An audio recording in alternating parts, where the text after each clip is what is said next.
Still don't like the way this is changed, but hello, people. Hope everybody's okay on this weird Thursday evening. We are waiting for Matt to come on. He will come on at some point, and it just shows there's nobody on. That's weird. That's got to be StreamYard being an absolute. Oh, here we go. We've got a whole 7 people in for now. But Matt will be on soon. He's probably getting himself ready, going getting himself a beer and all the rest of it. Because we already know what his, what he does. Yeah, they keep advertising that. We're getting money off going on for StreamYard.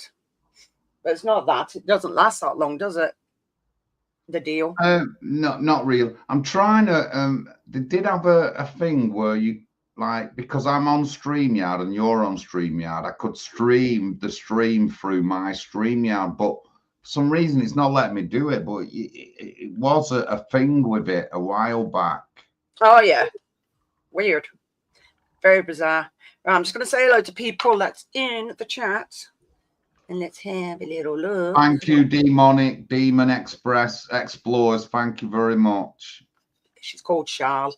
Okay. Hello, DR. Hello, Charles. Hello, Andrea. Let's get you down. Is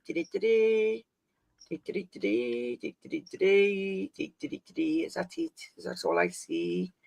We've got 15, so make sure you smash the like button, please. It helps the channel a lot. Hello, David Armitage. Hello, Craig. Let's have a look. Hello, Ant and Paddy. Hope you're all right.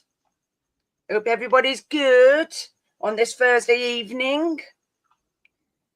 So I'm just waiting for more people, and it'd be better if Matt actually gets on. So where is he?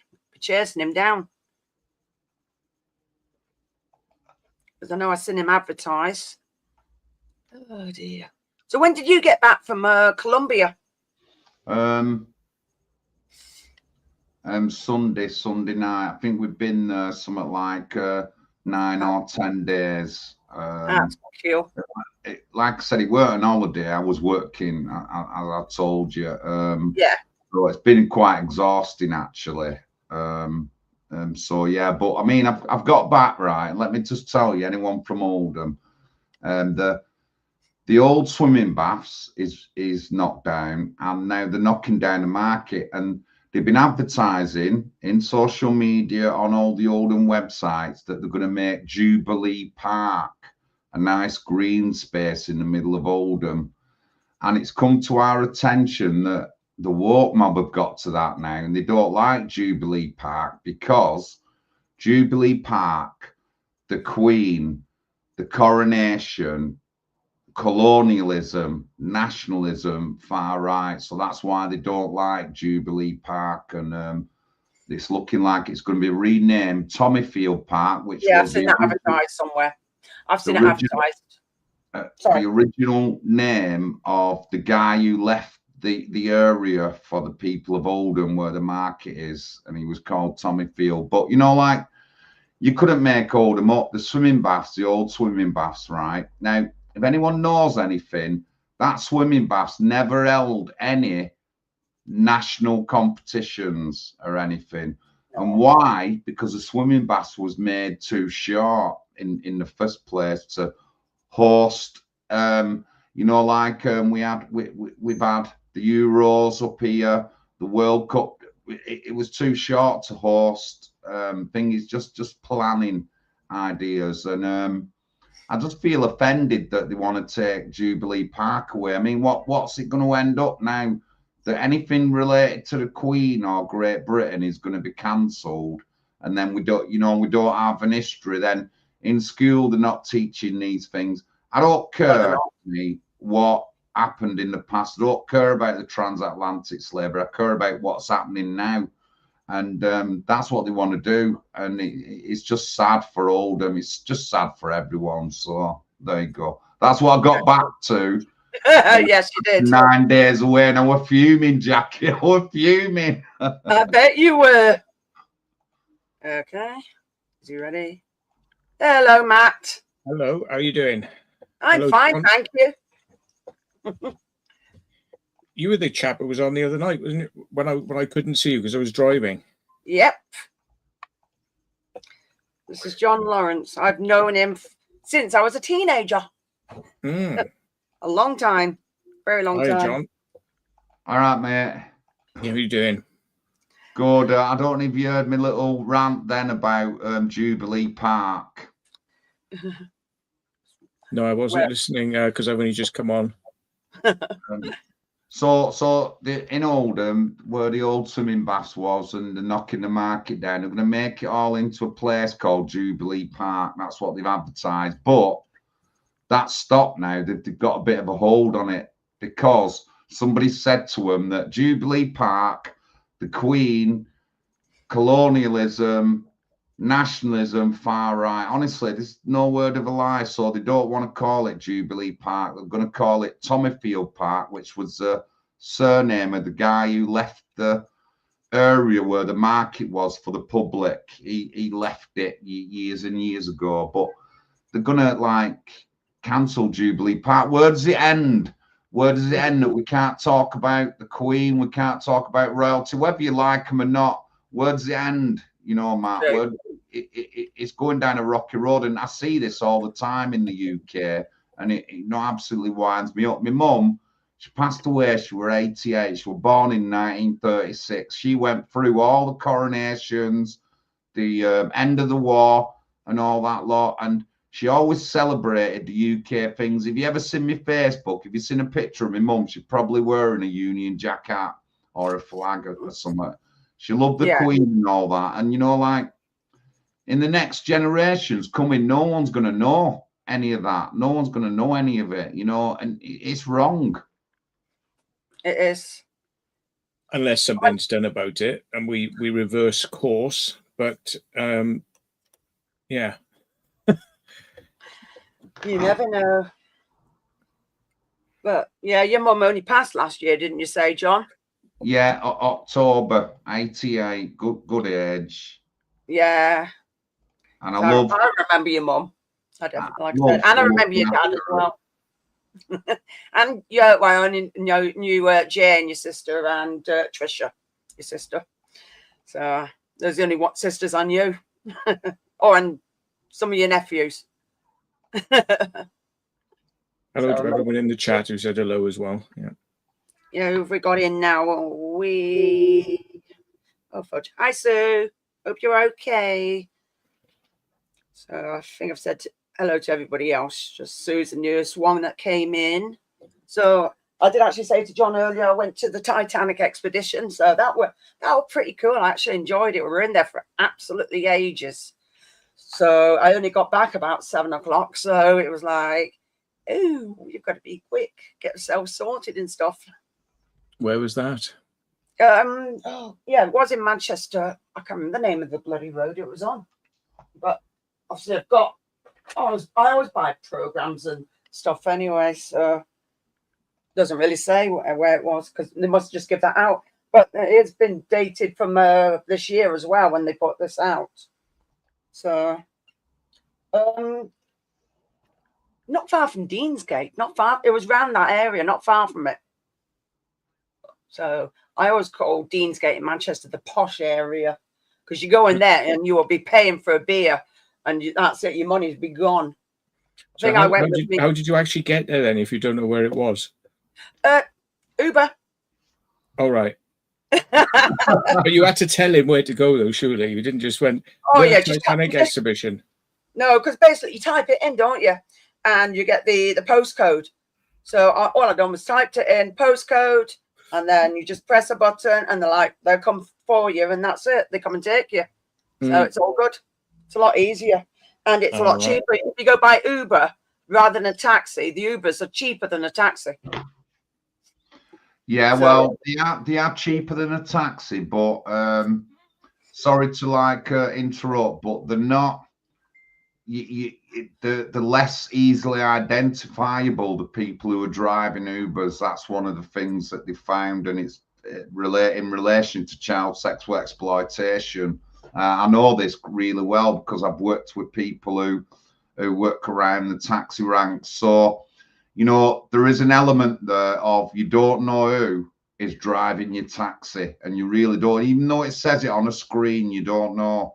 Yeah, I know. Obviously, you're not going to know who they are personally, but if they try anything, I tell you, they'll end up with a foot in the gob. As simple as that. I'll bloody do so. But majority of times, I don't go on my own anyway, so I have somebody with me. I think you'd be all right, Jackie. Sorry? I think you'd be all right. No, I'd probably fart, and that would, the smell would scare him off. Unless they're kinky. Hey, no. So I didn't know, but Jackie's been to the Titanic exhibition in Manchester, and I was fortunate that last year and the year before I went to Northern Ireland, so I've seen a little bit of the Titanic memorial in Northern Ireland, so it's interesting. I have got a couple of pictures that I'm going to send Jackie. Hopefully she might put them up on a video that's coming up about the Titanic, but interesting stuff. And one of the things that I got shown off the guy, our guide, was that, like, obviously it was women and children first, and there was more women and children saved than there was men. So when you're looking at the list of people who passed away, there's just so many men's names, you know, because chivalry was really big then, that the women and children went first and the men waited till afterwards. And it's just a fact of the tour and the Titanic that you can see and explore. So really interesting stuff. That Titanic thing, it really is interesting. Oh yeah, definitely. But I like going to things like that and historical buildings, and I love it, mate. I absolutely love them. So, ooh, that's the joy. Hello, Dazzy. And I bet he's still not opened the gift that I sent to him about 2 months ago. Oh dear. I know everybody else got the other stuff that I sent out, so that is joyful. We've got Mick Spanner in, have we? Yes, we have. It's right in front of me. Duh. Hello, Mick Spanner. So we'll go to Matt first. What have you been up to? Has Zen gone home, or have you still got him? He's right there. I've got him until Sunday-ish. So yeah, spoken to the owners, and they said, "Can I have him a couple of days more?" And I said, "Yeah, all right." And so yeah, he's been all right. I don't think he liked the thunder earlier on and the rain. He sort of came running back inside the house and jumped on my bed, and he was like, you know, so yeah. Animals make me laugh. They do some of the comical things they do. In fact, I've done a couple of videos of it's actually the same cat, Shadow. 1 minute he's hiding under a pile of clothes, and all you could just see his face poking out, and it's like, oh, somebody's ready for bed. That was last night. And a couple of nights before that, got these bowls, and he was sat in it, and it's just like, okay. It's just a bloody mad one, that one. Lunatics.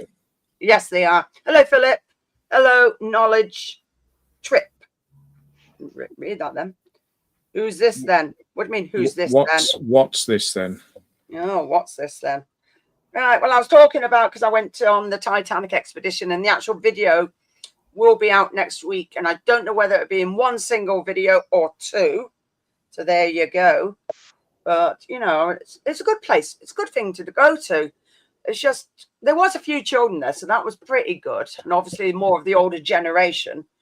But, yeah, I enjoyed it. So, I think there's another thing I want to go to in Manchester. I don't know. So me and Pen in the arse in the other room will be working that one out next.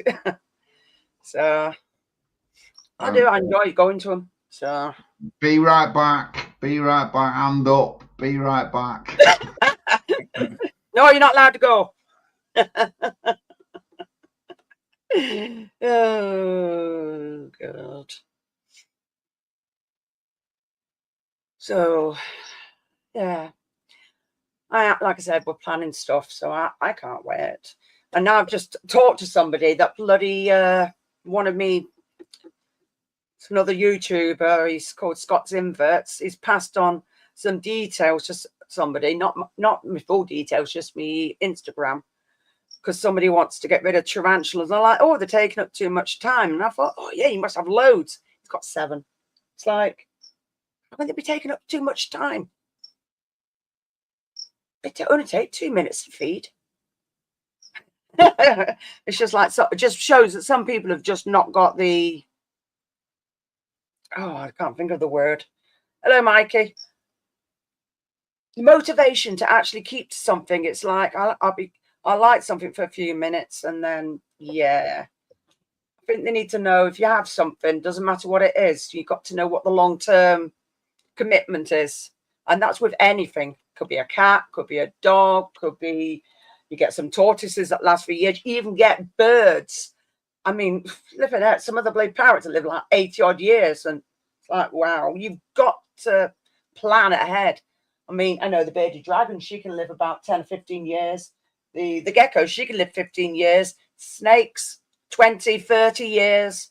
It's just, you know, you've got to know what you're doing, and if you become ill, who to pass them on to. But, you know, you've got to have that commitment. So, yeah. On our audits live earlier in Epping again, protesting outside hotel. Yeah, we've got a place like even John went to earlier this week, but turned out Pen in the Neck already knew about it. And I'm like, well, why didn't you tell me? But no. Apparently they're having one of them thingy, you know, the fucking HMO, and it's like, no. I'm glad I'm away from the town centre. I really am. Really am. You're still on mute, John, as long as you remember. Oh, it's rolling a cigarette. Tortoises are just like grumpy old men. Yeah, they are. Their faces are so funny. But people don't realise there is a long-term commitment to, you know, the animals that you have. I mean, even dogs, cats, some can live up to about, depends on the type of dog. It's usually bigger dogs have a shorter life, and smaller dogs usually have a longer life. So you've got to put that all into them, you know, the exercising, the feeding, what to do when they're ill, what to do if you go somewhere. It's just a long-term thing to keep to. And some people just don't do it. It's like, right, I've had them 5 minutes, I've given up and I don't want to know. Right. Can I just interrupt? Do you not remember them 2 dogs that got shot dead in London? Yes. Yeah. I do remember that. I met one of the girls who'd started up a Facebook group to do with them 2 dogs. But, you know, like, I'm 58, me, and a lot of my time when I was growing up, animal rights was really big.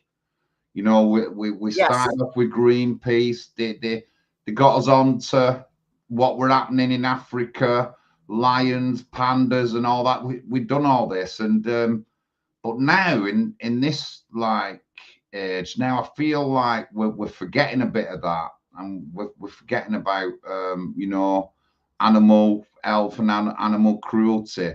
And them 2 dogs didn't do nothing in London. I know. I've seen the video to that.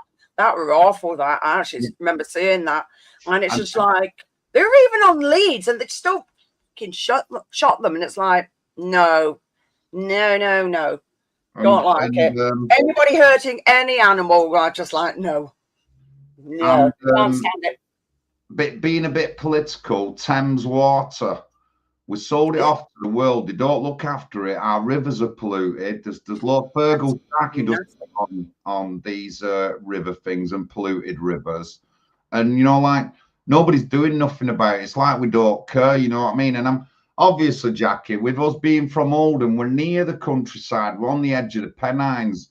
So it's really beautiful here and there, you know, and we have to respect our wildlife and that, but it just seems that people just don't want to do that these days. It's less of an issue than like a war in another country 3,000 miles away. No, I'm just saying. I'm just saying. It's got nothing to do with us. Just saying. I'm just saying. They sort it out themselves. I'm not interested. But I've got friends across the country, and in the northeast, I had a mate who's a beekeeper, and he was telling me that his local river, one of his local rivers, they'd introduced beavers back into, and they were doing well. And that's also in South Yorkshire area. Oh, nice. So, you know, we do positive things, but like that Thames water thing's got to be sorted out, man. They're just polluting our rivers, these water authorities, and they're not run by British people. They're run by some foreign entity company from China or Canada, and they're destroying our British countryside and rivers. We have to do something about it, guys. Sorry to mix in a bit political, but I'm really sensitive on that Thames water issue, and I've done a load of videos on it and stuff like that. If we don't, they're just going to poison our land. Oh, I know. And it's not that. They ask how much bloody money they ask for it as well. And it's like, why? The stuff in that tap is absolutely disgusting. I refuse to drink any of it. Even the cats are not allowed it. We get a big frigging bottle of water for them. They don't get tap water. That water is absolutely vile. Hi, Melissa. What did he say again? And Lorenzo. See, this is where you can tell the difference between my accent and John's. I got maybe a tang of Oldham accent, but no, I'm not a proper Oldham. I wasn't born here. He's on about water. Water. Yeah, they're on about renationalizing the water, which might be a good idea because it's just not accountable. These companies, they just do everything they can to save money and maximize profits, and they're not putting it back into what they're meant to be doing. Nope. So I think it's a good idea, but then we should never have privatized these things in the first place, because people knew what was going to happen, and it's exactly what happened. Yes. I don't mind privatizing them as long as they've got stringent rules on them. You know what I mean? Like, if we privatize something, we'd have to say, like, look, you've got to spend so many billions doing the drainage up, but we've sold them off without any of them compromises, and look at the state of it now. But renationalizing them, put them back under us would be a good idea.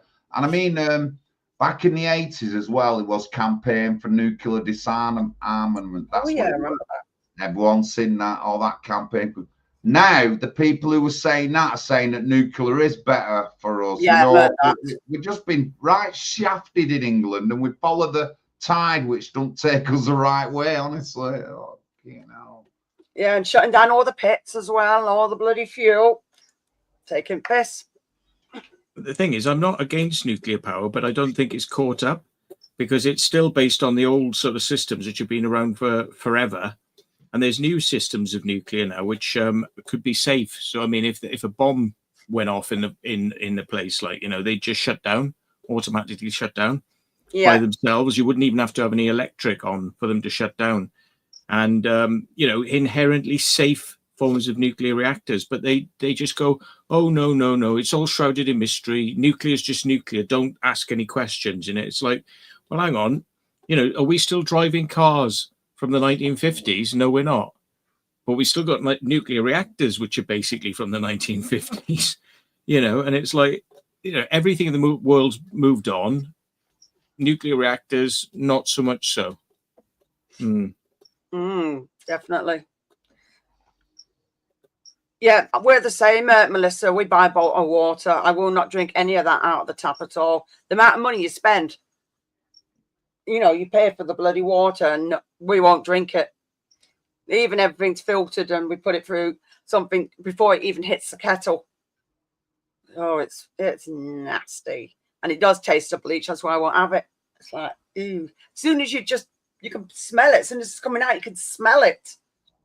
It's horrible. Cool it down for the cat. Yeah, well, like I said, we have bottled water, Melissa. Yeah. I shall pick to white. Oh, come on, Mikey. I've got a expensive water filter which gets rid of a lot of the pollutants that are in it. Yeah, you have to send us a photograph of it, Matt. So I'll have a look. I don't care how much we paid a fair bit for our distiller. We don't care as long as it does what it's meant to do. I'd rather, pay for it. Trouble is with the distiller, though, it takes out all the minerals, and you need minerals, because otherwise, if you drink water distilled all the time, it leaches the minerals out of your body. Yeah, I know. Well, that's only in brews, so that's why we get bottled water which I sit and drink. you can buy mineral tablets to put into water, distilled water. But good point there by Matt. I know a few people who've been on this distilled water run, and they just don't get it about them minerals, you know. And you know, like you'll see a TikTok, and then someone will say they'll get some kind of food, then they'll say, "Oh, this iron's in it," and it's you have irons in your body anyway, and it just gets naturally processed if it's small. You know what I mean? It's not bad for you. Iron is quite, you need it that for your blood, don't you? Iron. Yeah, definitely. Definitely indeed. I'm not posh enough for champagne. Bloody hell, it's got champagne. Shish. Good grief. Somebody is being a bit... For 4 for $7.49, but the big tall ones, that's it for me. Oh God. I've not had any beer in ages. I think the last I had was not this time, not last month, month before. I was at my mate's, and he went to the shop and bought beer. So there you go. That was the last time. I don't drink as much unless people recount me birthdays and stuff like that. Then that's different. Got a. Do you know, I don't drink fizzy cans. Don't have Coke or anything like that. So when I have a drink, it's straight. So I've got a bottle of JD in there, and I've got a bottle of, what's the other stuff? I've got the bloody name of it now. It's another drink, a couple of drinks in there, and there will be nothing in there, no mixers, but drink them straight. I has arrived. What do you mean you have arrived, Dave? Hello, Dave. Hope you're all right, dude. Oh, dear. So I'm assuming as soon as the doggy goes, you'll be going off and doing your things of looking here, there, and everywhere, Matt. Yeah, I'll be getting back out there and filming some stuff. It's been like confined to my house, you know. It's like soft prison sentence, but you know, I've been entertaining myself, but I have been a bit bored, you know, like because I haven't been getting out. Yeah, I take the dog out, but you know, it's just like, yeah, not getting my full fill of explorers. I did one this month. Took the dog out in the evening, so he stayed in the car for an hour whilst I explored, but managed to get an explorer in there. But oh yeah, cool. I've not watched much. I watched the odd bit of YouTube, but not as much at the moment. I will do. I'll get back into it. Is that Eleanor's Adventures, Somerset? Oh, Somerset, Bath. My friends at camp. The picture behind me is the back of the clubhouse at Bath, at my friend's farm. And we're down there on the 23rd of August with having a national party meeting at the PTSD camp in Bath. Nice. So if anyone's interested, you want to pop round, see some really good speeches and that. Got some special guests as well. 23rd of August, Saturday, 23rd of August, Bath, Norton, St. Phillips. Yep. Will you be all dressed up, or you just? I'll be suit and tie and all that. Union Jack tie, Union Jack hat. I'll be wearing on the day, and depending how many speeches I do, I might wear my Scottish tie, my Scottish hat as well. Ooh. There you go. Just gonna get a can of beer a minute. I won't be a sec. Okay. Indeed.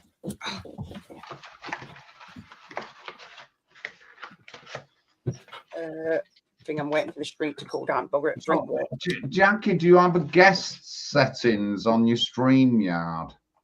Guest settings. Hold on. Yeah, anything like that. And or guest destinations. Right, let me have a little look because I don't bloody know where would that be. So look at the clock. See if I'll say anything. Bloody on my eyes. General camera, audio, visual effects, recording, hotkeys, layers, guests. Let's see what it says about guests. We've got guest see view comment. Oh, guest can stream this. There we go. Let me tick it. See. Oh, I've got to upgrade to do that. All right, no worries. I'm just checking. That's all right. All right. It's because I've not paid for it at the moment. I mean, eventually I will pay for it. I'll see how it goes. Like I said, I mean, I don't really get much at the moment. It's like pittance. When it starts paying for itself a little bit, then I will. John, how is Nobby? I haven't seen him for a while. Yeah, he's great. A lot of stuff coming out about Nobby actually, also in his private life. But he's just spent a week in Dover filming with another mate of ours called Mark. So he's got some, and I'm gonna be streaming him on my platform soon, hopefully on a weekly basis. But yeah, he's good. He's doing well. He's had some health issues, but he's sort of like okay at the moment. But he has had some health issues. But thank you for asking. He's a great guy, Nobby. I didn't really get on with him at first, but we get on really well now. And Nobby actually has helped build the PTSD camp that I go to a lot. And Nobby's going to be there 23rd of August at the PTSD camp. So if you're interested, Eleanor, it'd be great if you could come down. You can meet him and that. But yeah, he's doing well. Thank you for asking. Which Nobby are you on about? Not the Nobby from the band? No, it's called Little Veteran. He's called. He's a veteran. Does a lot of filming at Dover and in France to do with the migrants and all that lot. Yeah, I remember he was last time. I think he was in one of your chats. I don't know what it was the last time, but it was one of the ones I'd seen that he was over in France then. I think, if I quite remember. So, shall we take our own ale party upstairs on the first floor by the walkway? Oh, that's what when you go up. Yeah, Armageddon. I don't think I'll be going, like I said. There's I just tapped it into Google then, a PTSD camp in Bath, and the first thing that came up was the Jewish Chronicle saying therapy camp for ex-soldiers is a far-right hub. Yeah. What's all that about? Honestly, shit in it. You couldn't make it up, Matt. You couldn't make it up. And I have issues with Jewish Chronicle because in that article it says that they tried to contact me, but they tried to contact me for a statement. It says it in that article, and they never contacted me. And, you know, it just infuriates me. And I'm a big supporter of that camp. I know the family there and everything. Nobody's far right or anything. They think it's a training ground, you know, for like tourists or something like that. And the camp actually got raided. And after 3 years, no further action. They turned the camp upside down. There was horses. RSPCA had to be brought in for welfare on the animals at the camp. This is what the police did. Avon Somerset Police, I email them on social media. That Jewish, none of them has ever like tried to get in contact with me. Just low lives, you know what I mean? Honestly, you just couldn't make it up. Somebody put in a complaint then, which was all bollocks, and it led to them, you know, doing all these sorts of things down there and typical sort of behaviour. Then, They raided the camp 4 days, helicopter, hundreds of policemen, dogs, everything. They raided the camp for 5 days. And then after 3 years, no further action, nothing was found. They raided it on the premise that there was illegal weapons there. There was no illegal weapons there. Sometimes we'd had an air rifle there or two, and you couldn't make this up, one lad, right? He's already in trouble with police, so he's contacted the police and he wants to go to camp and he wants to travel down there with his air rifle. And the police give him a note, said he can do that. And he went down. You know, honestly, it's nothing. You know, whatever you see on the media is a load of bollocks. It really is. That. They're always looking for somebody to sort of demonize. Yeah.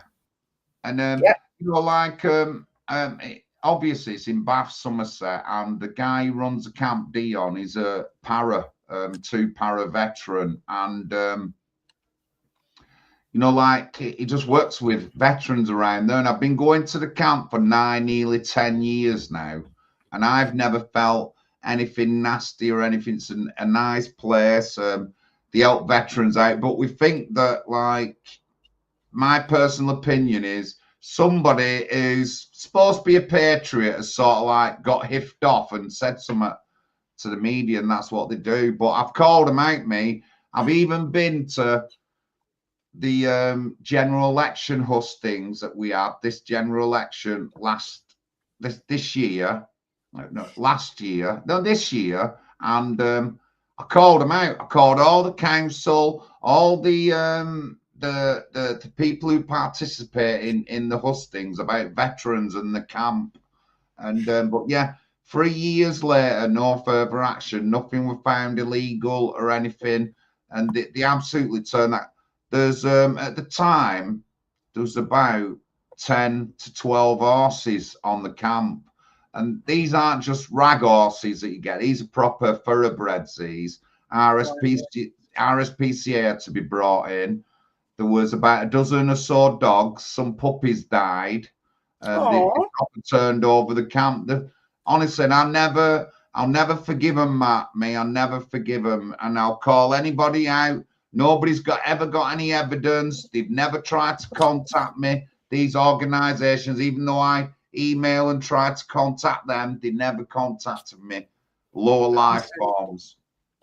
Definitely. I've had newspapers write stuff about me, and then, you know, it's because I've got like pulled in by the police for some spurious bollocks, you know, and they sort of like throw something at you, and then, you know, they print that and they go like, you know, this man has been arrested for, you know, allegations of this, and then, you know, it takes them 2 years, and then they go, oh well, we're dropping the case. There's nothing to answer. But they don't print that. And if you contact him, say, can you print a retraction? They blank you like you don't exist, because they only want the hit piece. They only want the sort of like pointy finger. They don't want to resolve anything, or, you know, get it right later on. Retract. They won't do that. So yeah, it doesn't surprise me they didn't speak to you, because it sounds better, doesn't it? Oh, we tried contacting him, but he didn't get back in touch with us, which must confirm, everything that we said is true. Yeah, honestly, you could make it up. It just but it boils my blood, you know, that they can contact me if they wanted a word. They could contact me by email, phone call, or whatever, you know, and I'm an easy guy to talk to and stuff like that. But the way they've put it is wrong, and I'm hoping that sort of like in the future I will force them to like make an apology and stuff like that. But you know, I don't do well with media, Matt. I don't, and you know, like, if you come up against me in your media, you're going to get shouted down, slagged off, talked, you know, factual things. They'll never get me on the media because I speak facts. They'll never get me. Yeah. I've got to be right back again. Sorry. Okay, John. Bloody hell, mate. I'll be like that in a minute. No, start drinking beer. I'm going to go to the toilet every bloody 10 minutes. You guys would believe weak bladders. Oh, it's the kidney stones, isn't it? Oh shit! Yeah, I know. It's not good, is it? Yeah. I mean, I'm all right unless I drink. Beer seems to sort of irritate my stomach a bit, and it makes me feel like, you know, gotta go to the toilet. So it runs right through me now as well, so it's not good. Hello, Adrian. Hello, little Miss Madhead Jane. If you're okay, I'm not ignoring you.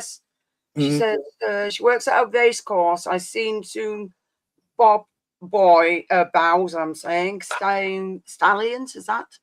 Oh, bugger now. It's buggered off and left me. No, how dare you? Your horse is from good heritage. 6 bodyguards. Yep. Little Miss Madder says you got IBS as well. Not really. It's only if I drink beer, it upsets the kidney stone pain that I got. You know, like a lot of the time I can, you know, pee and it's not too bad. It's not too painful. But when I drink alcohol, I go and have a pee and it's like, ooh, ow. Yeah. It irritates it. Oh God, yeah. I've got IBS, so that's probably why. But there you go. Yeah, barley. Yeah. Well, I'll find out because they already took me blood yesterday, and then I'm back at the doctor's complaining because my stomach swelled up, and it's really annoying because stopped bloody eating all the crap, stopped all the sweets and everything, stopped it all. No bread, no pastries or anything like that. Stopped fucking loads of stuff, and then I think it was Monday, and my stomach was really freaking huge. I'm like, what? Really? I've even stopped eating bran flakes in the morning. It's yogurt and fruit now. So it's like, what's going on? Fruit is full of sugar, so yes, you substitute. No, it doesn't make any difference. It's still sugar. You'll never get into ketosis if you're eating sugar. So you're gonna. I know. You can put. You know, what you probably think is like, oh, eating fruit is really good for you because it's got all the vitamins in. What you want to do is take the vitamins, but not the sugar. So supplement whilst you're doing that. But at the end of the day, I mean, all of it's just about vitamin C, really. That's mostly what you get from stuff. But I mean, there's just massive amounts of sugar in fruit. So if you're trying to do a diet, fruit isn't going to help you. I know. Are there not different types of sugar though in fruit? Yeah, there is. Fructose. Than our bagged sugar. Yeah, there is. Yeah. But it is all still sugar at the end of the day. Yeah. Like rice, for example, is a carbohydrate. What's a carbohydrate? In your body, it's a sugar. And it swells in your stomach. Yeah. Bread is a sugar. Yes. Potato. Starch. What's starch? Sugar. Can I just weigh in? I've just put admin@nationalhousingparty.uk if you fancy coming on the 23rd to the camp in Bath, anybody, because I did see a couple of people with Somerset written on. But can I just tell you a story? I want to tell you a story about Mike.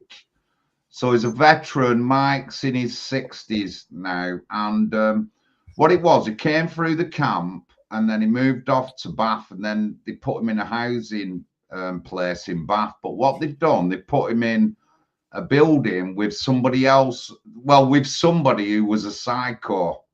Yeah. Oh, nice. Now, he attacked Mike, and then on one particular night, then it got stopped. Then he attacked him on another night, and then Mike killed him. Yeah. Whoa. In the kitchen, just killed him in the kitchen.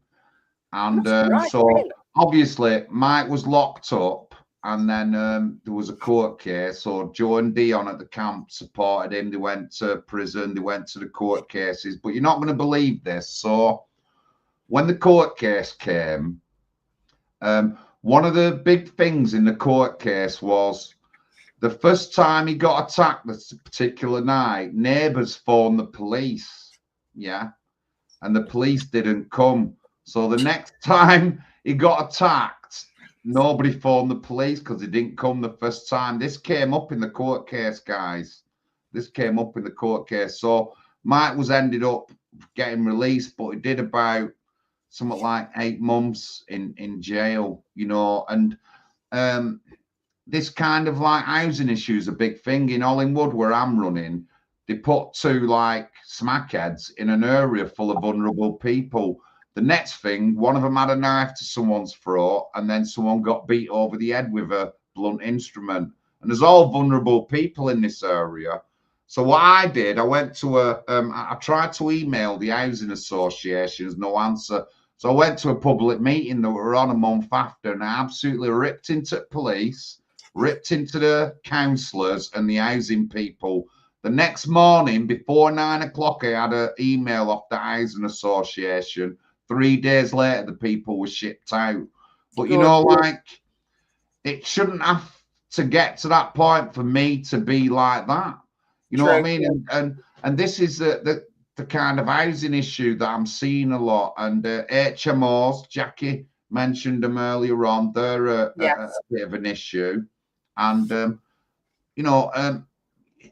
like they want to make an HMO out of the Edgerton Arms on bottom of Edgerton Street, Jackie, yeah? And that's too close for me. Bugger that, they can get stuffed. Now I've said, now I wouldn't mind it in HMO, but the kind of people we need in is like local people. We don't need people from outside the estate, because if like your daughter you didn't have room in your house for your daughter, and she had the bottom 2 flat or apartment in this HMO, then there's less likely going to be antisocial behaviour, because she's from the area and a family from the area and stuff like that. But they're just throwing anybody in, and they'll throw people from other areas right into these HMOs, and what you get straight away is antisocial behaviour. Sorry. But no way. Story of what happened to a veteran called Mike, and he had spent 8 months in prison, and it was a big thing at the court case that like people didn't phone the police because they never answered the first time. So you know, a man's life could have been saved if the police would have done their job. So if he'd been sectioned, then if the guy had been sectioned, then maybe then it wouldn't have come about, would it? If the guy had been sectioned, if he was off his head, like you said, it was crazy. Because that guy was basically doing it in self-defense. I mean, obviously you're going to get beat up twice. What are you going to do? You're going to bloody, you know, first time the police don't come, the second time they don't bother because they think, well, it's like bloody Peter and the Wolf. You know, we've already done it once, so why should we do it again? And, and that guy was just doing it because he didn't want to get beat up again. So, yes, more of a self-defense. But if the guy had actually been sectioned... I'm all for like right and wrong, but you know, like the failures in the police have caused a lot of things across the child sexual exploitation thing. Now they're saying in Rotherham, which everyone knew, that policemen were involved in abusing the kids as well. And but this was already normal news, this to people who knew like me, but the mainstream media won't say, but it's come out on the mainstream media now. And you know, I don't want it. I want to believe in the police, but I just can't do. You know, the failures that they do, the way they talk, common purpose training is another thing in the police, and it's against everybody who's normal, working class or whatever. It's just against us all the time. So big issues. But I mean, I'm not one for keeping silent. I've had chief constables at the mayor's question time, and I've said to them that you police are a national disgrace. You might as well be crooks and sex offenders. That's what I said at the first Greater Manchester mayor's question time to Deputy Chief Constable Woods and Commander Bowen of Oldham at the same time. So, you know, I've got to say... Yeah, they are. I mean, there used to be days you actually used to respect the police. I mean, at the end of the day, if you did something wrong, you get a clip by the copper, fetched home to your parents, and you get a clip off them. Now, it's like, you can't flip and trust them. It's like, no. I mean, what about the psycho, that dude that went on the flipping rampage? That was a policeman. It's like, you just got no trust in them anymore. And half of it, they fabricate everything. It's just... And I've been sat watching a load. That's the things that I do. I've been watching. So like the UK Cop Hunter, and some of the crap they come out with, and half of them don't even know their arse from their elbow, and they're meant to be stating certain things, and it turns out the people that they're talking to know more than the coppers do. It's like, oh wow. In this area, a friend of mine, he was living in a flat in Swindon. And they had a guy there who threatened people with knives on a number of occasions, and the police never did anything about it. And they were warning, they were ringing the police and saying, look, you know, he's gone out, you know, he's being aggressive, he's making threats, he's going to kill, and all this sort of stuff. And the police were like, oh, we can't do anything because you got mental health problems, you know. So then, because they got mental health problems, they back off and they go, oh, we can't really deal with them unless they actually do something. And they always say this, unless they actually do something. Well, guess what? He went out and he stabbed somebody in town. Well, there you go. And like, you know, they'd had enough warnings, but they couldn't do anything. And similarly, in this area, I've noticed what they do is they stick people with mental health problems in like villages, and they clump them together in like council sort of assisted properties or whatever. And they don't tell the locals in the village that they're coming, and they just plonk them all in there. Yeah. And then these people don't have support from the NHS, and they start going slowly crazy, and it gets worse and worse. And it's like only when something really bad happens, you know, do they come out and do something about it. And then, you know, we've had incidents, like I've talked about this before, but like there was one woman who was living in this thing. She was getting her tits out in the window for children coming home from school and waving her tits at them. And she had something like 15, 16 dogs crammed in a flat. And she was shitting in food containers, and she'd shit in one, put the lid on it and stack it. And from floor to ceiling was stacked with food containers full of shit. She had a toilet, but she chose to shit in these containers. And then they think that's perfectly acceptable for somebody like that to be in the community. And effectively what happens then is when things go wrong, is the neighbours end up dealing with it. And the neighbours have to be the first point of contact, you know, and they're not trained to deal with this sort of stuff. And then they end up having to sort of like, you know, get involved. And it has to get really bad before something happens. But the NHS will turn around and say, oh, we can't do anything unless the person comes to us and asks for help. Like as if the person's got the capacity to know they've got something wrong with them and they need some help. But because the person isn't coming forward, because the person themselves doesn't know they've got a problem, they don't get no help.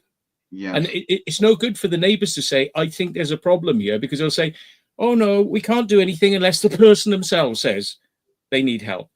We can't take that from you. We have to have it from the person. And they say, well, they're not going to come forward, are they? Because they don't want to. They don't want the aggro. These people are crafty enough to know, you know, they don't want aggro, so they keep quiet until it erupts. And this seems to be the way of the world at the moment. You know, it's like nobody wants to get involved, you know, hands off. Everyone's got rights. Even complete lunatics have got rights to be able to express themselves as lunatics. Whereas if I went and did what they did, they'd say, you're going in a cell, you know, that's not acceptable. But because they go, oh, I've got mental health problems, it's like, oh, well, we'll have to let them out then, because, you know, it's like, yeah, we don't crazy world. We don't do enough with people with mental health. I do a bit about the prison population, and there's so many people in prison who just have mental health issues, and you know, just need a bit of TLC. I don't like to say mental health all the time, but TLC, and to be productive members of the community. But we just don't do enough, and our prisons are full of extreme bullying, riotous people. So these people don't do well in prison themselves, you know. And I have done a few videos actually on statistics, people in prison and stuff like that. And you know, I'm not a nasty man. I've got morals, mate, and you can do wrong, but do wrong in the wrong way where you shouldn't have done it. You've gone down past the line or whatever. There is things that are unforgivable, like there is things that are unforgivable. Don't get me right, but you know, and so a large, a particularly fairly big population of the prison system, just they don't need to be in there. It's detrimental for the in there. But I mean, on the normal, on the outside, we don't do enough. When I was campaigning, a lot of like mothers were going on about schools and stuff like that, how the kids were interrupted and lessons had to be changed. And you know, like if you're going to school on a regular basis and all of a sudden you've got to do it from online at home, it's not always easy. It's not always easy. And these are some of the things that people were saying to me about, and their effect on the kids as well, and stuff like that. And a lot of trauma, we know that a lot of trauma starts when we're young. That's a simple fact, that a lot of trauma in everyone's life starts when they're young. So, you know, there's issues around there, and I did put on my leaflet about these kind of things that I was worried about, you know, in like general community. But you know, we don't do enough for these kind of people. But you know, I've got to be blunt, right? But we're animals, we're human beings, and really, a lot of human beings don't like. If you're weak, then you're going to get left behind. That's the rule in the animal world. You don't see any of them snakes looking after the other snake when it's ill, do you? No. Or the tarantula. They don't look after the buddy tarantula when he's ill. No. Keep up. It don't live. And we're the same, but you know. So to our consciousness, our morals, you know, of who we are, to care for other people, and that's why I loved caring for my mum, and I'd do it for any old person. I don't care how difficult it be. I would care for that for any old person, but we're not all like that. We're not all like True. that.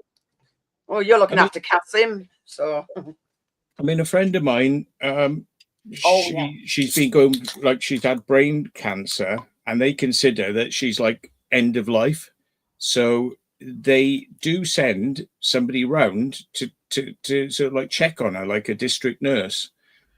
But again, you've got to agree to that, you know, and in order to get the help, you've got to ask for it, then you've got to agree to it. And then, you know, then they'll come around and do it. But it's like, but that's the extreme end of like, yeah, you can get some help. But for anyone else, there ain't no help. It's just not there. Yeah. You know, I mean, if you ask for it, you're not going to get it. You know, it seems to me like as if the government have just decided, you know, like, let's close down all the asylums, let people out in the streets, and let them get on with it. You know, make it a free for all. Yeah. Which is sad because, I mean, you know, you'd think there would be, like, for some of these people, the occasional look-in, you know, just to see are they all right. But it's only when things go seriously wrong or when kids are involved or something like that, you know, then they start getting, they you know, if kids are involved, they'll come around, like, checking, you know, like, see, is everything all right, you know, keeping an eye and all that. But even then, they've got to be prodded when things are going seriously wrong, and they oh shit, you know. But I mean, you'd imagine that this society that we're in, that's what should be in place. You know, there should be these people who would just go around, check how people are, see if you're okay. Have you been taking your medications? Do you need to see a doctor? You know, how's it going? Like, you know, and just sort of be there as a support mechanism, a support system for these people. But no, it just seems like they're on their own, you know, until it goes wrong. And then it's usually too late. Mm.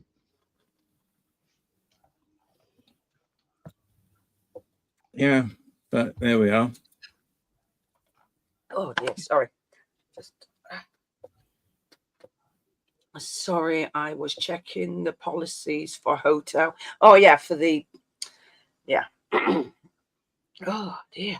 I mean, to be honest as well, same thing for, you know, a lot of this stuff with immigration. I mean, whether you want immigration or not aside, what about keeping an eye and just seeing how people are getting on after they've been let in? It's like once people have been given their immigration status, it's kind of like they're just like, off you go then. And it's like, are there any checks made to see whether or not these people are all right? No, there isn't. No, there isn't, Matt. You know, I got involved in Airwood a couple of years ago, and I got to do with a particular shop, and there was people in that shop working between several shops between here and Liverpool who was in that kind of category that you said they've got here, and then they've got like leave to stay, and they're up to naughty things, and there's no checks done on them until something happens, and that's a big thing. And you know, 2021, 50 Albanians come to the UK. The following year are 24,000 because he used the system against us to get into the country. and that were Albanians. It's, you can look on the government website, we'll tell you them details. I think it's 2021, or it might be 2022, then 2023 or something like that. And they whiffed off into the system, and statistically, the data from our prisons and that say that Albanians are locked up for one of the biggest kind of people locked up. But all these people got in, they abused the system, disappeared, like you said. We don't know what they're doing or anything like that. So it's it's a big issue. Yeah, definitely. And I mean, Right. you know, there's people right getting. back. That's all right. Cheers. Yeah. There's a you know, mass problem in London with people getting pickpocketed and like you know, phones stolen and you know all this sort of stuff. And you know, you've got like Romania, for example. They have training schools to train people how to be pickpockets. So they come to the UK because we're a soft target, because people don't realize that pickpocketing is going to be a thing. Whereas if you go to Romania, it's like you've got to watch yourself, because it's like there's pickpockets everywhere, you know. And then basically that gets imported to countries that aren't used to it, and it's like easy pickings. You know what I mean? Easy pickings.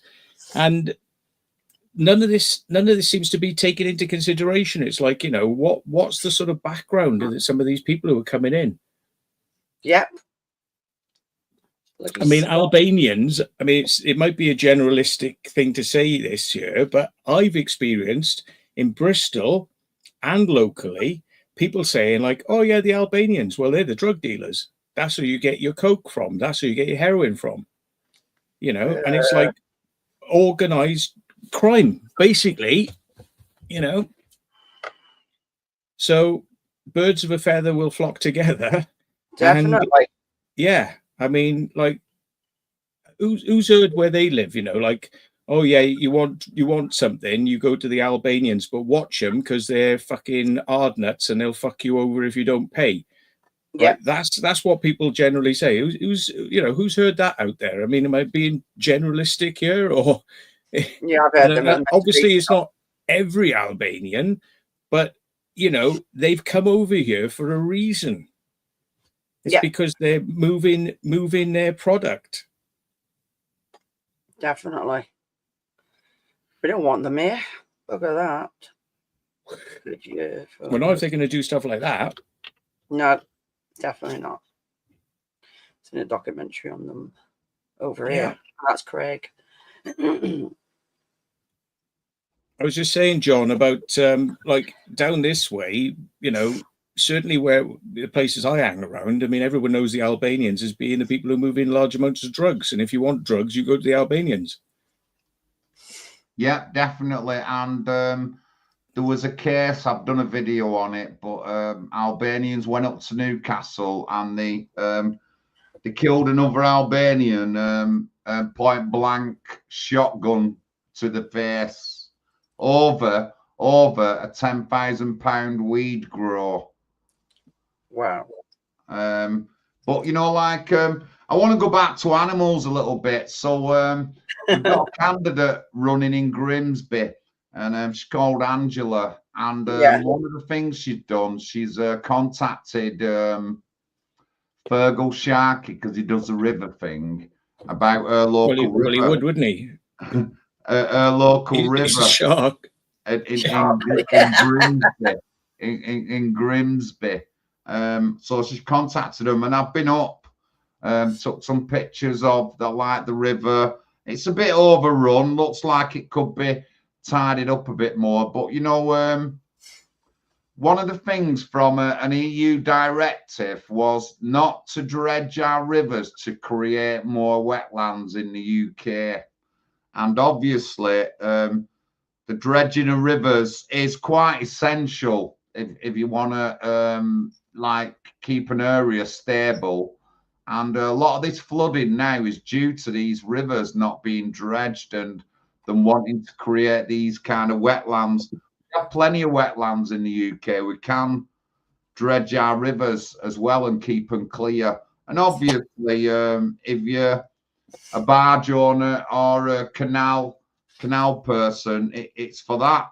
And we have some of the most beautiful canal areas in the world, and they're in the UK, and they're not being looked after, guys. They're not being looked after. We've got them all over Oldham, the Pennines area, all Huddersfield, all that. We're massive up here. Also, Derbyshire is really big, and we're not taking care of them. So just a thought that when you're on the canal, just think about that and think about like how we should take care of our natural beauty. And obviously, the canals are essential for wildlife, for our ducks and swans. And I've heard it said there's been a decline in ducks and swans and that and I've stuff. not seen many swans.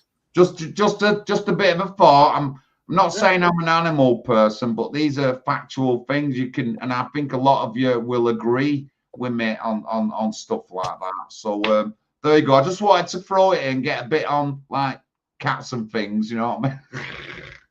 Well, have you seen Cottager's Corner then? A canal, Cottager's Canal Corner, or whatever. God, no. Charlie Veach goes on about it. It's in Manchester, but he's been down there so many times and seen people getting hand jobs and getting blow jobs and all sorts of stuff, and he's made it famous now. Yes. Yeah, my mate Cozzy goes there as well. He's a bit of a TikToker, and he goes there. And I told him off. So what are you going down there for? And he went, oh, listen, you don't need to go down to them seedy places. Get up to Oldham and I'll show you. Yeah. Bloody hell, no.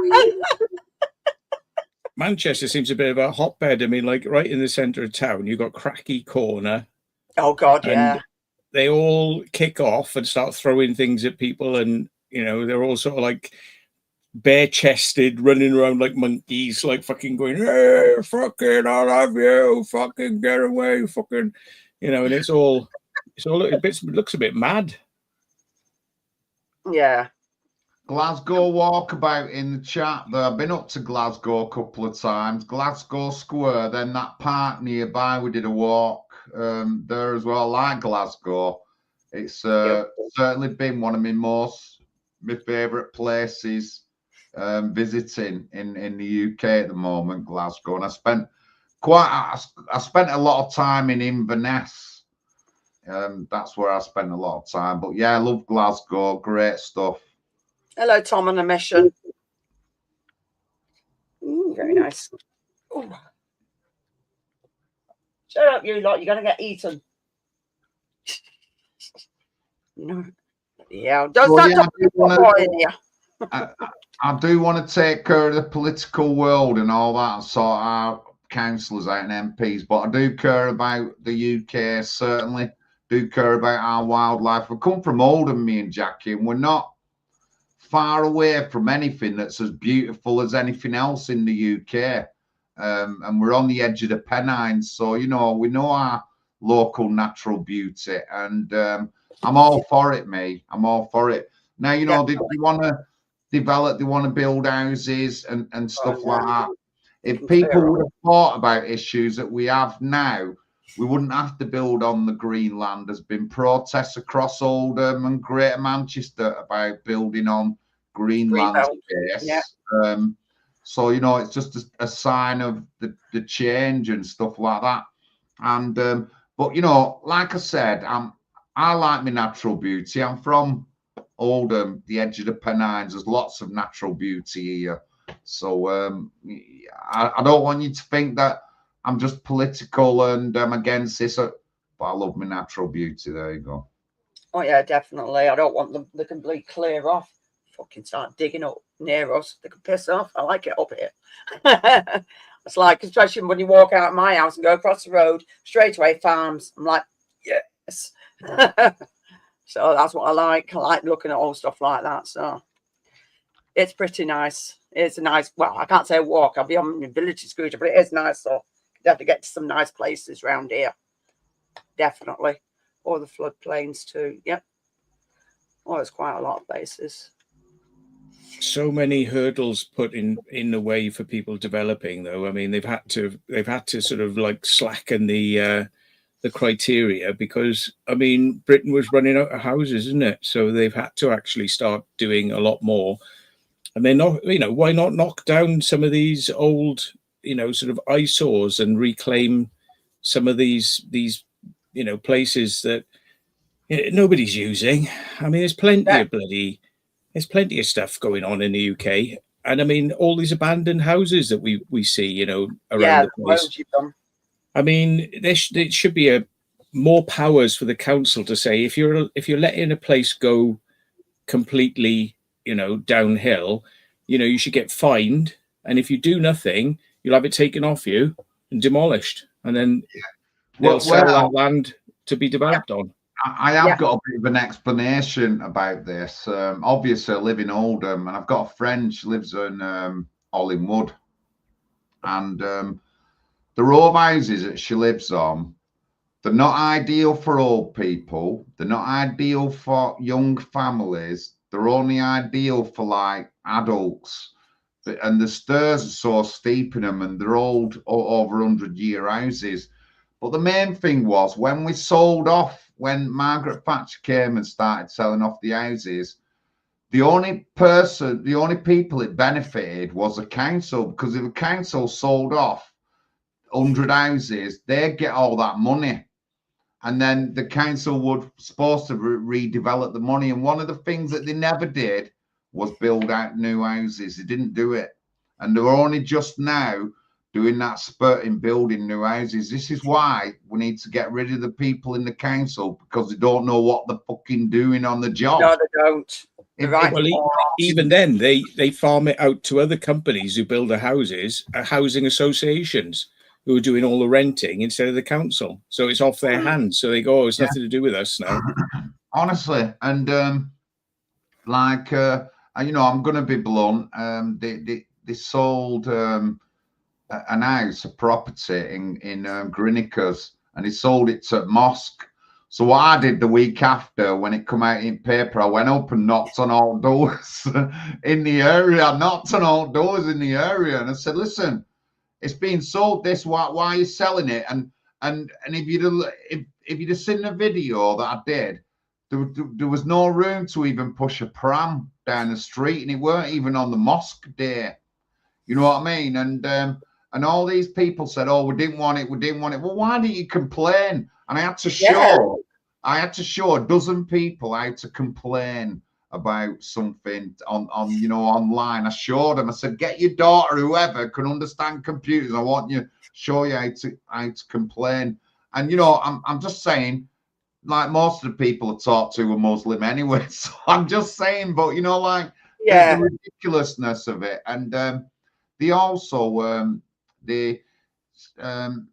Copster Hill Road in Oldham, some land came up, and it was First Choice's old base. And when they moved out of it into a new base, they said they'd build houses.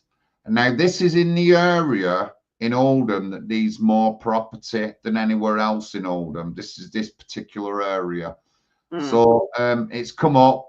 Then all of a sudden, some Indians wanted to build a temple. So all the council had gone with building the temple and all that.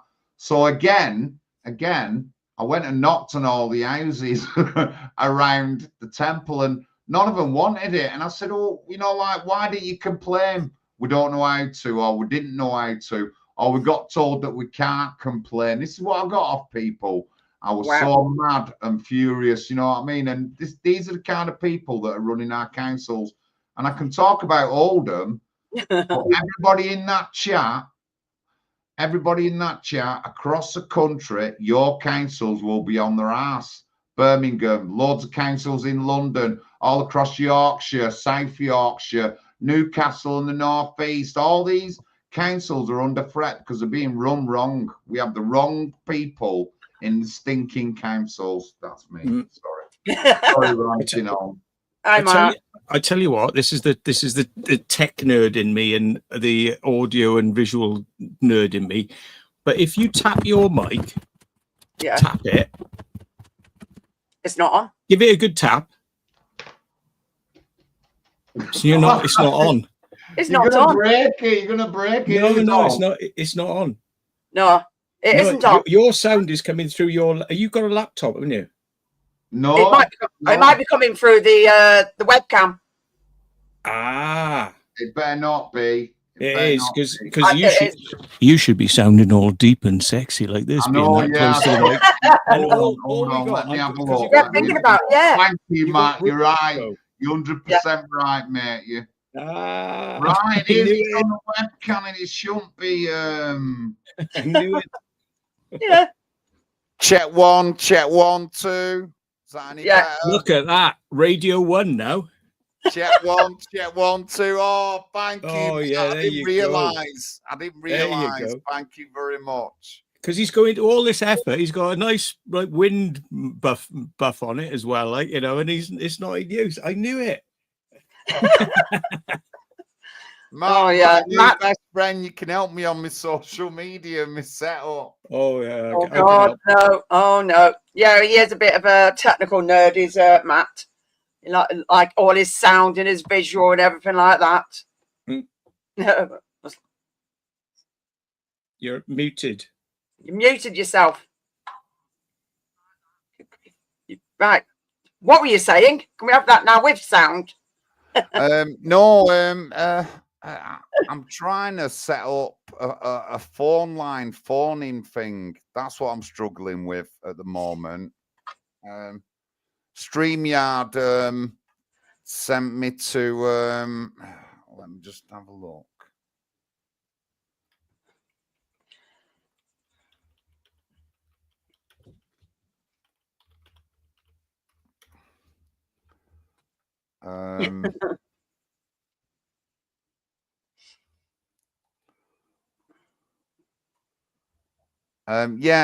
StreamYard sent me to what's it called? Sorry, I did download it, but I'm struggling with setting up a phone in on my computer. That's what I'm struggling with. My phone's connected to the computer, but I still can't like get it to do it while I'm streaming. And StreamYard asked me to send something to download VPG or something like that. But I never. But yeah, that's what I'm struggling with. Well, a good way to get multiple sound input sources is to use OBS, which is Open Broadcaster.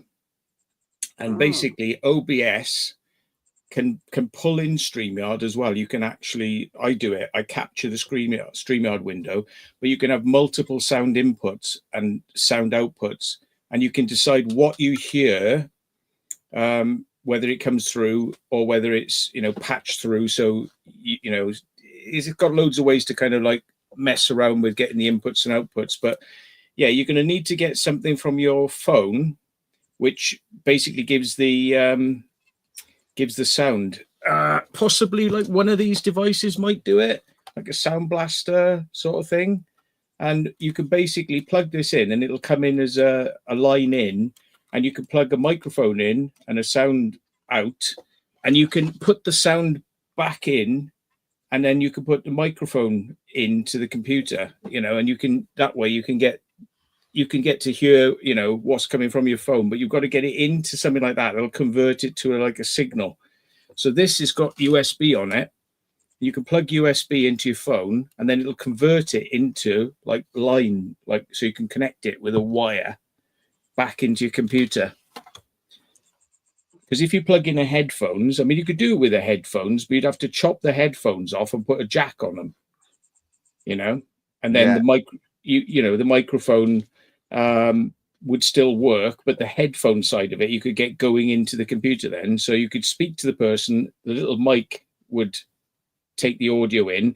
Everyone will hear you through your normal mic, but the person on the phone will hear you through that little mic, but the sound coming back through, just chop a headphone off, solder a lead on and plug that in. You could do that, or use one of these, input connectors, which takes USB audio in and out from a phone. I'll So you look could at plug. I'll look at one of them. I'll look at one of them. I like my little gadgets like that. I'll look at one. Yeah, OBS was on the books, but I just thought it'd be a bit complicated, OBS, because I just don't know it, and I've used StreamYard.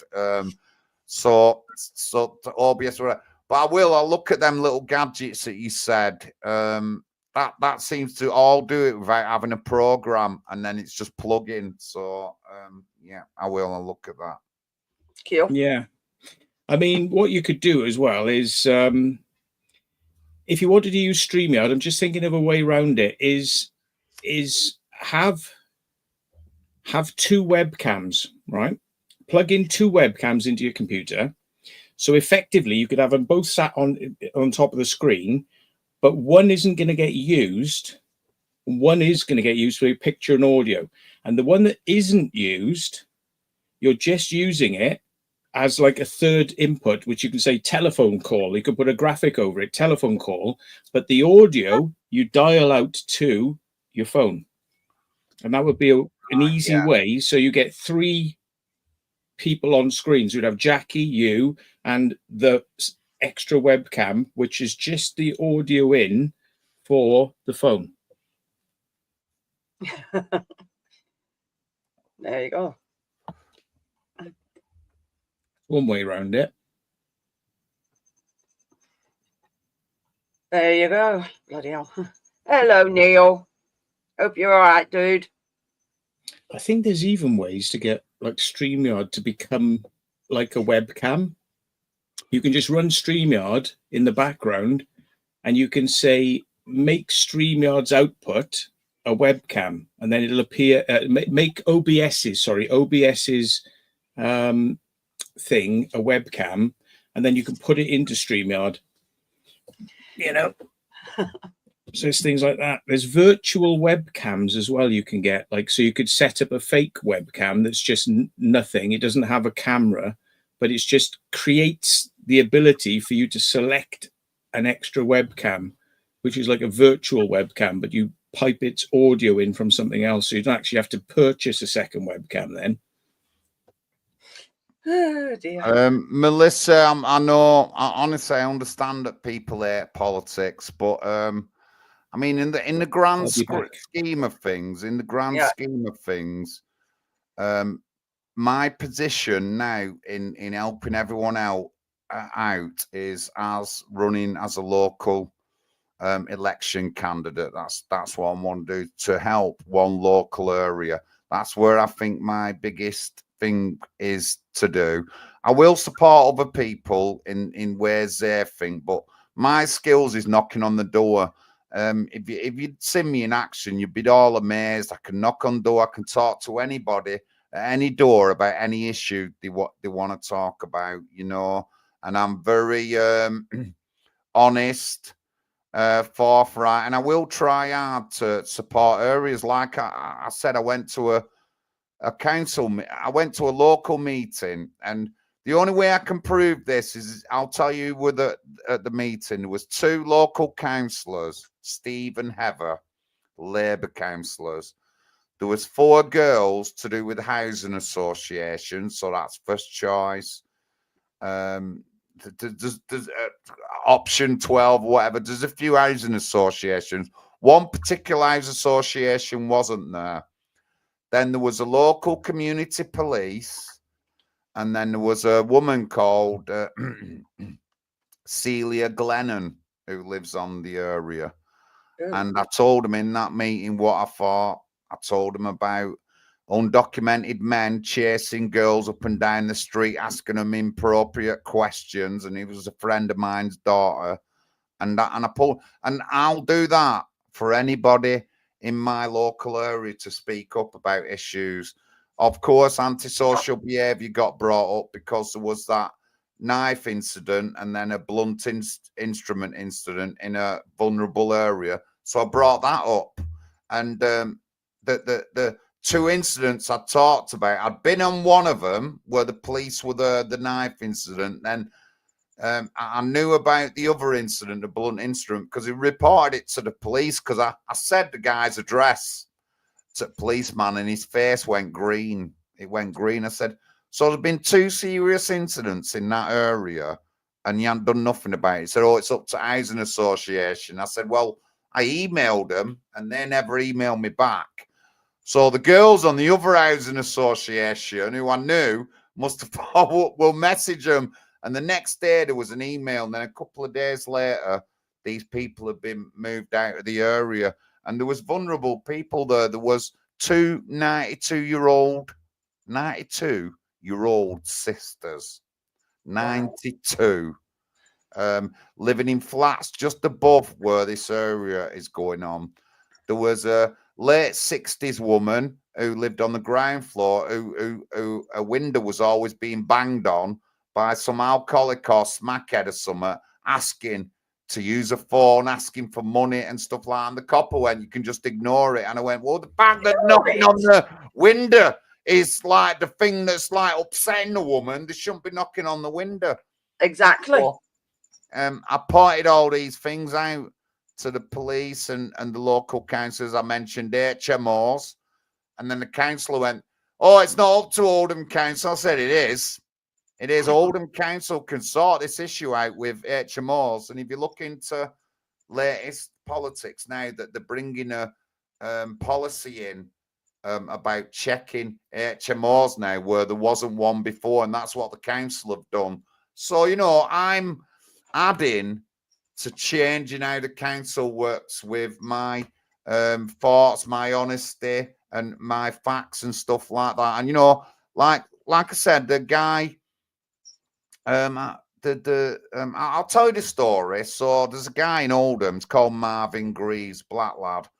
Been in trouble with the police. He spent time in prison, but now he does boxing and he teaches all the young kids for respect and all that. And he has his boxing gym is in our area. And Jackie will know the Greaveses because we all grew up in the same area, and we went to the what same was it called? school. And so Mark Greaves, did you say? Yeah. I think I remember them, you know. Marvin Greaves. Marvin Greaves. Yeah, there's I dated that guy. And so and what it came on Facebook, and there was a picture of a barber's on Ollims Road, and his daughter had been inappropriately talked to, but it's a bit worse than that. She was sort of like chased up and down the street, and she was with a granddaughter. And when I say inappropriately talked to, you can imagine the kind of things. Yes. So he reported it to police. I phoned him up. Did you report that to police? He said, yeah. You sure you reported it? Yeah, to local crime squad.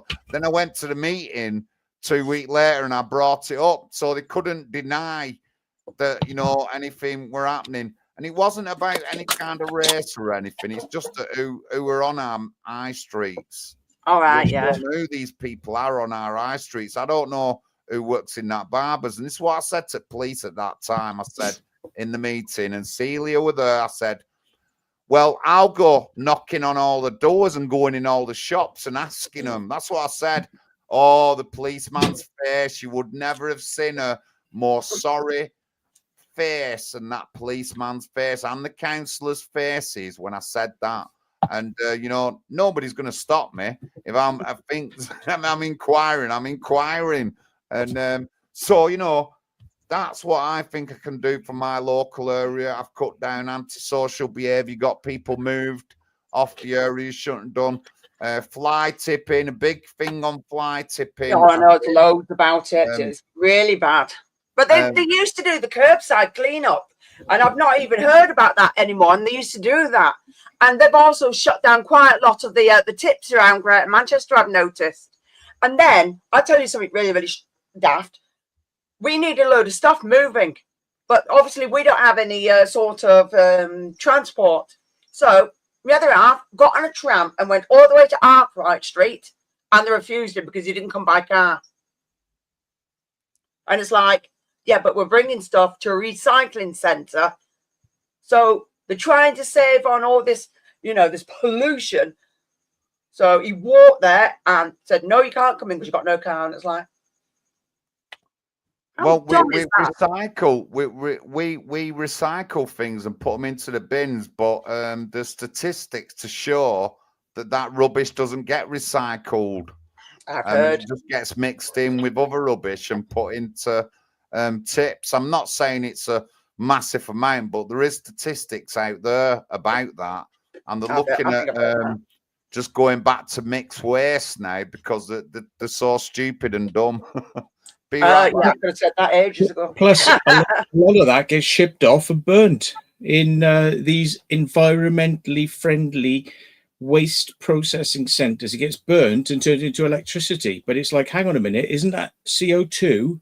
And I thought, you know, they were supposed to be like, you know, reducing CO2, but it's like, but it's all right when you're the government or an approved team, you know, that can burn it. It's still CO2 though. So it's like, it's complete hypocrisy because it's like, oh, we're recycling your rubbish. No, you're not. You're taking it off and you're burning it. Yep. Adding to CO2, but somehow you're exempt. Yep. It's always the same, isn't it? Do me head in, they do. But I'm sure I read something about that ages ago, a couple of years ago, and I remember telling Simon about it. I'm sure I heard about them mixing it all, and I'm like, that's fucking wrong. And they're bloody upset. And then they want it to jump in because it's been contaminated. And it's like, fuck off. And now they're trying, and I keep seeing it, they're going to try and get people to pay to get rid of, which waste is it now? Garden waste. But I've heard enough as well. You can put all your pet droppings and stuff like that in with the garden waste, and it's like, so I'll end up having to pay to get stuff taken away. It's like, that's a load of bollocks. Your pet droppings are supposed to go in the normal waste because that's meant to be put in landfill. No, it's meant to be like I get shavings and stuff like that, wood shavings and stuff like that. That's all meant to go in the garden waste. So, yeah, I mean, when I first came here, it was 40 quid a year. Then it was 50, then it's 60, now it's 75 a year. So that's how much the garden waste recovery has gone up. But I found a little workaround. Somebody in the council told me this. They said, just put your garden waste out. They'll still collect it. And then don't apply for it, like, you know, for 4 or 5 months in. And then they'll only charge you to the next part of the year. So you'll end up paying about 40 quid for the thing. So it kind of covers it. So that's what I do. That's all right. John Bengal says he sent you a WhatsApp. Yes, he has. Let's have a look what he said. In with garden waste. Yes, I know, Mick. That's where I put some of the bloody them bugs that come with the crickets. I fucking hate them darkling beetles. I hate them. Oh, they're horrible. Horrible, horrible things. Do you know what, Melissa? I start off listening to all the political stuff, but all the shit that's going on, I'm hearing more and more. And obviously, if you want something done, you need to stand up. It's all right saying, I'm sick of it. I'm sick of it. But you need to stand up and do something. Otherwise, they're just going to bloody just take the piss out of everybody. And we've got to live here. And the next generation after us has got to live here. Nah, you need to do something. I can't cope with it. And I have to hear Monias in there. He can't either. Yeah. So it's awful. And the funny thing is, as well, is like garden waste is actually properly recyclable because, you know, it's green waste. All you got to do is chop it up into bits. Yeah. And then they send it to places which leave it stand for a while. And then it turns back into you know, compost, which they can sell or use. You know, so that's an easily recyclable thing. And they want to charge you for that. Exactly. Whereas everything else, you know, is free and comes part of your council tax. But it's like, you know, the most recyclable thing of all, green stuff, or you got to pay for that. Yeah. That doesn't make any sense. Yeah, because I need to sort out the front garden. But since I've been bloody hurting like hell, I mean, I sorted it out last year and went and bloody did all the weeding, put new plants in. And this year I haven't. So I'm going to have to try and tackle it at some point because I'm sick to death of the bloody weeds are doing me head in. So I'll probably go out and sort it out again. Because we put was it? Oh, what type of lights are they? They want solar lights. So yeah, to make it look a little bit better. Not brilliant. Zen But just came in and launched himself. He goes like in the air, boo, onto the bed. But I had to. The reason I was gone so long is because I had to stand there. He's coming. He's coming now. He wants to. Here it comes. Oh no! It's giving you kisses. Look, you've been eating dog food, though. You've been eating dog food. No, you're having a bath whether you like it or not. So. Look, stinks of fish. Hey, what have you been feeding him? What are you doing them? Are you finished now? Oh, Jesus. That's it, you're getting killed at the same time. Those claws, fucking hell. Jesus. Down, go on, lie down. Anyway, I was going to say, he's a funny one because, like, he's so clingy. When I come to my room, he's got to be with me because he thinks he's going to get left or he's going to miss something, you know. And when he goes for his food, I've noticed now, if he starts eating his food, if I come back upstairs, he'll stop and come back upstairs. So he leaves his food. So I've noticed now, if you want him to eat his food, I've got to stand there and wait. Yeah. And he'll eat all his food then. Do that. We've got a couple of cats that do that. You've got to sit with them. If you leave the room, they're too nosy. They've got to know. And they've got to be what with you're you. Up to. Yeah. Yeah. So he's got his paw on me now, and he's like being all paddy. Oh, but yeah, you're going to miss him when he goes back home. Well, I'll miss having him, but I won't miss being able to get out and do stuff. Yeah, I know. He's so crazy. Yeah, I know. You never know. He might come down for a holiday in the future. Maybe if they go on holiday or something, you know, and he might ask me again, but we'll see. Well, since he's done so well as well, because I remember that right at the beginning he weren't eating at all. That's probably, and now you know his little, little setbacks. You know the way he is, so you know all now. So that's pretty cool. Let's bring him up. Hang on, here he is. Oh, yeah. There he is. Mr. Zen. He's got his paw on me. He's like, "Wait, you human." Bang, puts his paw on me. Bang, claw me. Yeah. Okay. Sorry, got my bed's looking a bit crazy with beer cans and I'm saying nothing. He's got most of the bed. He's got like 3/4 of the bed to himself, and he's rolling around now. He's like, Ooh, got the bed to myself. You want a time capsule? When I got to go to bed, he jumps up on it and he takes 3/4 of it, and I got to squeeze my legs in, and he's like, "Well, it's my bed, isn't it? It's all mine. Space is mine, really." He's happy though. He's been out. He's done his business. He's had some food now. Yeah. But his eyes are looking his eyes looking very alive. He's just jumped off the bed now. Ooh, he's on a mission then, is he? The doggy. Too much going on inside that head, isn't it? Oi. Well, it's having a young dog around, so obviously they've got a bit more life in him. So well, he's 8.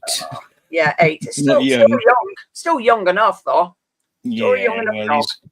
Well, you know, he's like a 50, 60-year-old human, I suppose. Yeah, can still have a bit of spring in the step, or his step. So yeah. Somebody was asking about the Titanic expedition, but most of it is all going to be on video next week. And like I said, I got a feeling it might be a bit longer than the one video. It's probably going to be 2 videos the way it's going, but I'm going to only find that out when I start doing the fun of editing it and all the rest of the malarkey. So that's going to be fun. So I've tried to video as much as I can, and it's quite a lot. So basically was making as much as I could out of it, and so that's going to be fun. So it's quite enjoyable though, because I do like going to places like that anyway. I mean, a lot of it I knew about it anyway over the years. But this guy that did the dive, I think he did it in the 90s or something like that. So actually one of the divers actually went down and recovering the artifacts from the Titanic. So he was actually there at the expedition. And then they were showing actually on screen like the video of it as well. So that are pretty cool. And obviously some of the actual some of the objects that was there. So it was really, really interesting. It's good to see stuff like that. But like most places, even in schools, history, yeah, it's getting erased big style. And it's always good to keep history alive. So fair enough, I don't do urbex, but that again, a lot of that is history too. So you just keep it going, don't you? Yeah. God, there's been so many documentaries done on the bloody Titanic over the years. God, Oh yeah, there has. But yeah, oh definitely, I've watched loads myself. So, but I was saying, I think I said to John earlier, the only claim to fame I've got to that is my granddad was actually a ship worker on the Titanic. So yeah, so that was pretty cool, really. But obviously, he's not around anymore. He died in the 90s, the early 90s, I think, or was it 91? I think he died, my granddad. So obviously, I can't really ask him anything about it. Otherwise, I would. So shame, really, because obviously it was working in Belfast, in Ireland. So they learned a lot about how not to build ships after the Titanic. definitely. Including if you say they're not going to sink because they've got separate compartments, but the compartments all join each other over the tops of each other. Yeah. That's not very clever, is it? Because when one fills up, it's going to fill up into the next one. And the next one, and then the weight's going to pull it all down. Yeah. Yeah. Isn't there a conspiracy theory that like it were all done, they killed all them people just to do an insurance job on it, or there was some special? You always get that conspiracy, and I know there is something like that going on. Yeah, some people said that it wasn't. It was the Mauritania was actually sunk and all sorts of crap. It's like, I've heard that. Yeah, different ships have been sunk. Yeah, people think the Earth is flat too, but yeah, no, the Earth is flat. Yeah, right. They wish. Oh, the sister ship. Yeah, that was the the Olympia. That was it. That was the other one. The Olympia. So it was really interesting. Yeah. I mean, it's better than seeing it on TV. So it's actually going to something like that and seeing bits from it. So that was pretty cool. What, the Earth is not flat? No, it isn't, John. Oh no, that's it. We've ruined your life now.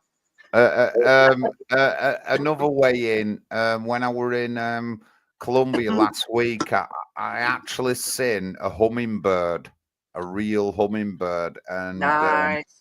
That was quite surprising because I've not seen one in like a real life except for in a zoo.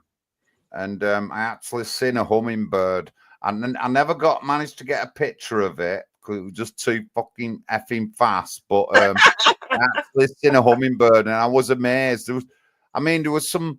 I got some pictures of some kinds of birds that were there, and they're a lot different than the birds that we have obviously over here. And this is a tropical land thing, but it was really nice to see that hummingbird. It really was. And, I knew it was straight away because obviously it didn't like land on a tree or anything like it. It was flying all the time. And there was some other small birds, maybe a similar size to it, but they weren't hummingbirds. You could tell because they were stopping on trees and the wings went a lot slower. But yeah, so that was a really interesting thing. Just thought I'd throw that in. Cool. Yeah, it would be nice. Well, that's it, Moon. You're in Miami, you jammy so-and-so. You got some really interesting creatures over there. I mean, especially, you got your invasive species as well. You got the, whoops, gone down in the wheel, the iguanas, and then you've got your, what do you call it? Which type of pythons? I forgot the bloody hell. They're not the reticulated pythons, the other ones. Burmese pythons. They're an invasive species, and you've got quite a few others. What about what type of fish are they? The lionfish in your sea. So there's quite Californian desert. Do you know what, Moon? I would actually like you to send me some pictures because I'd love to see some. You're on quite a lot of channels. I know you're going on a lot of the invert channels as well. Yes, I know you've got tarantulas and you've got jumping spiders, and obviously in You've got your Florida jumping spiders as well, but you've got them roaming. I mean, we've got these little tiny things that we see every now and again, very rarely, and that's the zebra jumping spiders. And we've got a few others, but I've not really seen many of the others that are native to the UK, and that would be pretty interesting as well. But I'd love you to send some pictures at some point, which I would absolutely love to see. Yeah, well, I wouldn't be surprised, John Bengal. There'd be quite a few weirdos in the blue supermarkets. Sometimes I wonder, is this Nutcase Day release day? They're on about bringing back the lynx now, rewilding the lynx into the UK. Wasn't that in Scotland or something? Because I remember reading something like that. Yeah, bring in wolves back. And it's like... I don't think wolves are a good idea because that's already been shown to be very detrimental to livestock because they don't know what to say yes or no to eating, and they go after livestock. Yep. You went to see the Tutankhamun expedition and the Formula One expedition. It's at the same venue, and would be keen to know what the Titanic expedition. Yeah, exactly. Well, you'll find out because I'm putting the video out next week. So it is quite a long video. And I did take some pictures because obviously they'll be going to the scrapbook that I'll be doing. Well, I've shown some of the scrapbook and there'll be more pictures. Wolves eat humans too. Well, there's always the ones that I don't like. So if they just get in the way, it's like, no, you can eat them instead. You can have them. Yeah, mixed banner. Yeah, when I said they were rewilding the lynx, Joe got his shopping bag and got on a train to Scotland thinking he was going to get free cans. Do you know what? I don't know where the hell he gets that disgusting beer from, but no. Let me just lift this up again. Forgot to put this. He gets it from the poor shops. He's got to. That looks nasty. Very, very nasty. Tutankhamun is on tour up here. You know, I like stuff like that because I've got loads of Egyptian busts and ornaments and everything all in my front room. They're all put in behind the cabinet, so it's cat proofed. Got loads. I love all stuff like that, and I've got all my Gothic stuff, and I've got different types of Buddhas. I've got the Indian, and I've got the Chinese one. It's like, well, not Chinese, but yeah. But yeah, I absolutely love them. I think they're great. So, yes, I've got a lot. The immersion is great and the projection room is cool as well. Cool. Very cool. I know we've been to a few museums. I know we went to one in Liverpool, been to one in Manchester, but I want to go to the science and industry one. I went there years ago with the kids when they were younger, and that's when they had the thing for Sky at the time, and they were doing all these little things around, and me and the kids went round loads of them. But I know we went back to the Science and Industry Museum. They were doing free films for absolutely nothing, and that was at the AMC in the Northern Quarter in Manchester. It's like, yeah, it's got to be early 90s. That it were brilliant. I'm not sure what I think about like Tutankhamun going on tour, because I mean it's different when you know, you've got body worlds where people have signed up to actually have their body dissected and cut up and put on display. They agreed to that. I don't think Tutankhamun, you know, agreed to have his body exhumed and shipped around the globe for gawping masses. I mean, it's like, hang on a minute, isn't that a bit disrespectful? Because I mean, would you do that with anybody else? Or like Ozzy Osbourne, like, oh come on then, let's exhume him and send him around the UK in his coffin, maybe even open the coffin so you can see him decomposing a bit. Like, you know, yes, perfectly acceptable. Surely, you know, everyone would love it.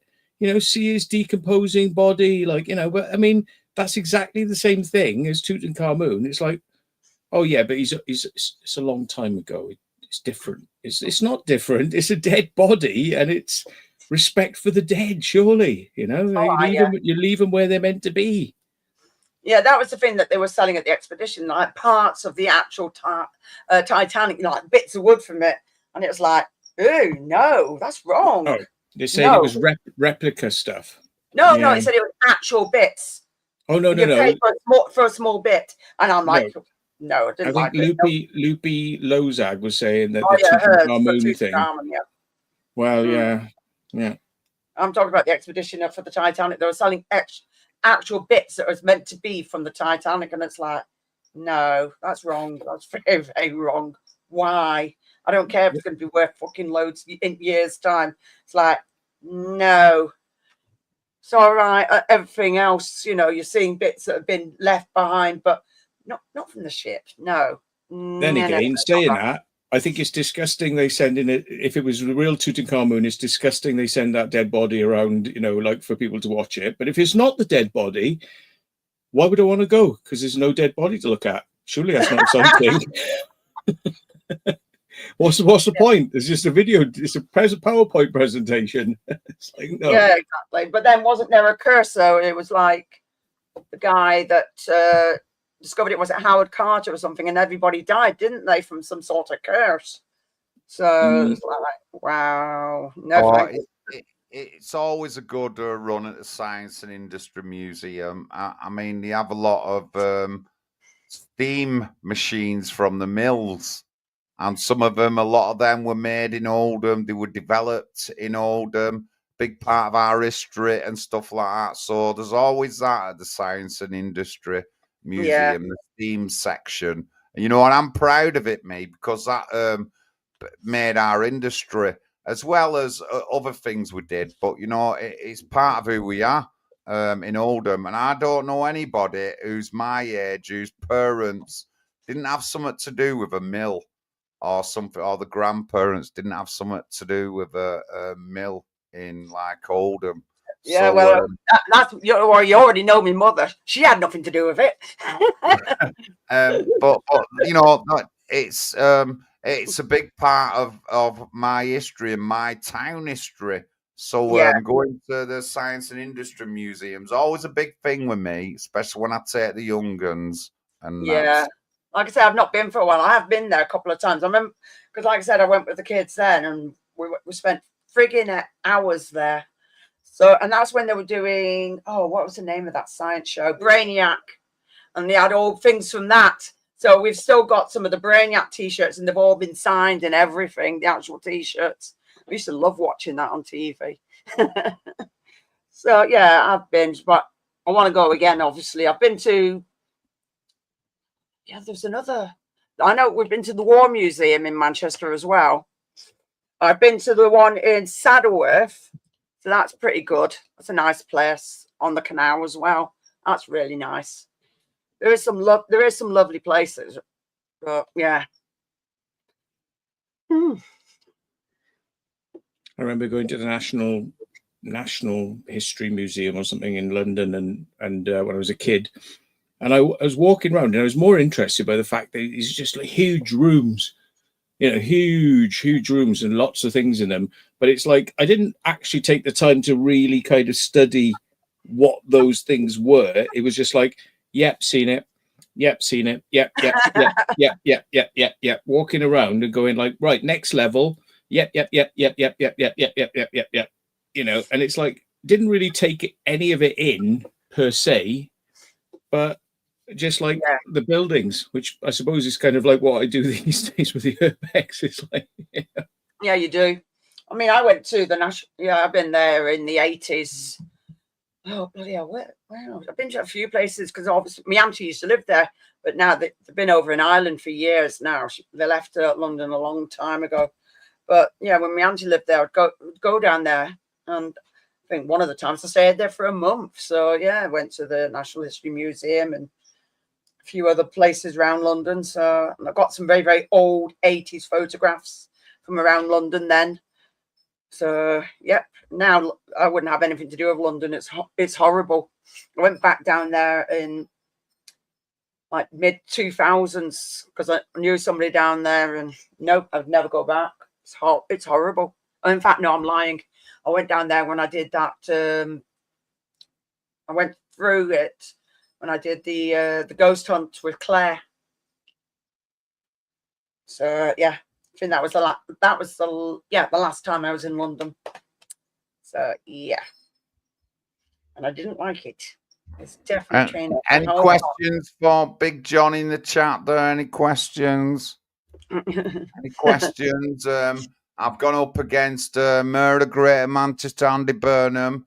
I ended up actually taking my friend to the meeting, and then she got 2 online calls, and then we did a face-to-face at Greater Manchester Combined Authority Centre in Manchester about her issue.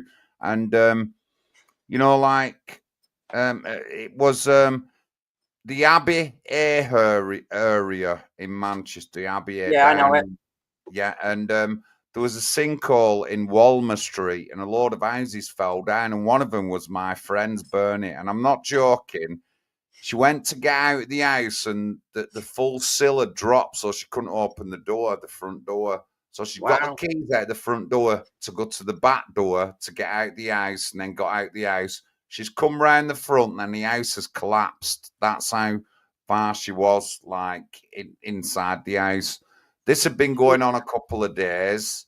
It had been umming and ahhing between the water company and the council, and that's what it ended up. And I think 3 or 4 houses collapsed, and hers was one of them. So she lost everything. She'd had the house for 30 years, and in that particular area, they were more obviously the priority was council people, and all the people who owned their own houses were left in a call centre at the top of the road when Andy Berman announced that he'd rehoused everyone. And so she went through some weeks in an hotel, then she got a property. She wasn't getting really much with the council, so we went to, I said to her, let's get to the mayor's question time. We'll try and get Andy Burnham. So we got to the mayor's question time. I written a question in. They never said it. Then I got my hand up. I said my question. Then I let Bernie continue then. So she spoke for herself. And then we've had a couple of meetings and then a face-to-face with Andy Burnham where the council have been helping. Obviously, I have a bit of a shady past, me, or well, a shady profile. But when our first meeting, and I'll be blunt, our first online meeting, the chief executive of the council, Steve, whatever his name was on. And he just went like that.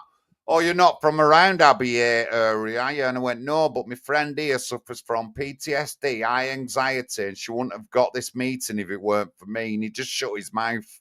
So I've been a part of every meeting since, whether Andy Burnham likes me or not, whether he likes me politics, whether he likes what I say online and stuff like that. So that's how far I went for my friend to support her to get help with her issues when her house fell apart. So, Big John, I tried to go above and beyond the call of duty. That's what I tried to be.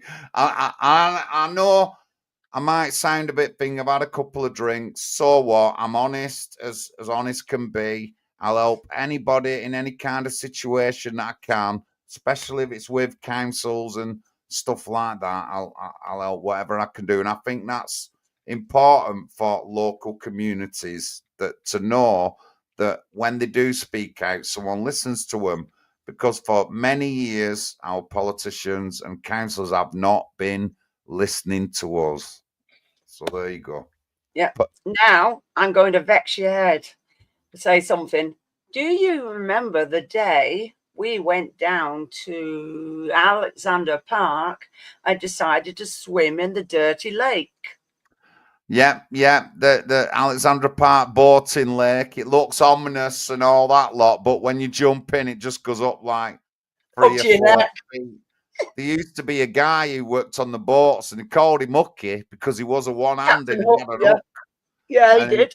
That's how he used to get hold of the boats on the boating lake. Oh, Alexandra Park, a nice area, but quite dangerous actually.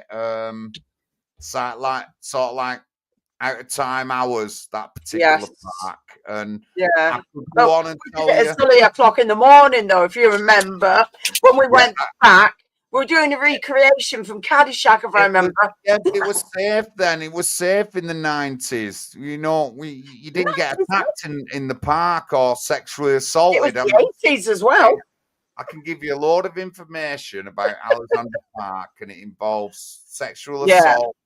Oh yeah, I know all about all the shit that's gone down there. That's why I won't go on my own. And that's not in the 90s, but that's very recently. I can give you all this information. But anyway, yeah, Alexandra, it's still there, Alexandra Park. The boating If you can lake. guarantee sexual assault, I'll go up there. I'll have some. Oh come on, Matt! It's not that bad, is it? It has been. It has been, honestly, over the past couple of years. It has been at Alexandra Park a big issue. Plenty of cases that are online in Manchester Evening News about that park. Yeah, I used to take the kids when they were younger as well. But yeah, that was just one of the first recollections I had, and I remember telling Kriss about it. He thought it was funny. Yeah, I think wasn't the park given by a mill owner? I think at the time, as when in the big mill days, that park was built for the people who worked in the mills and all the houses around it.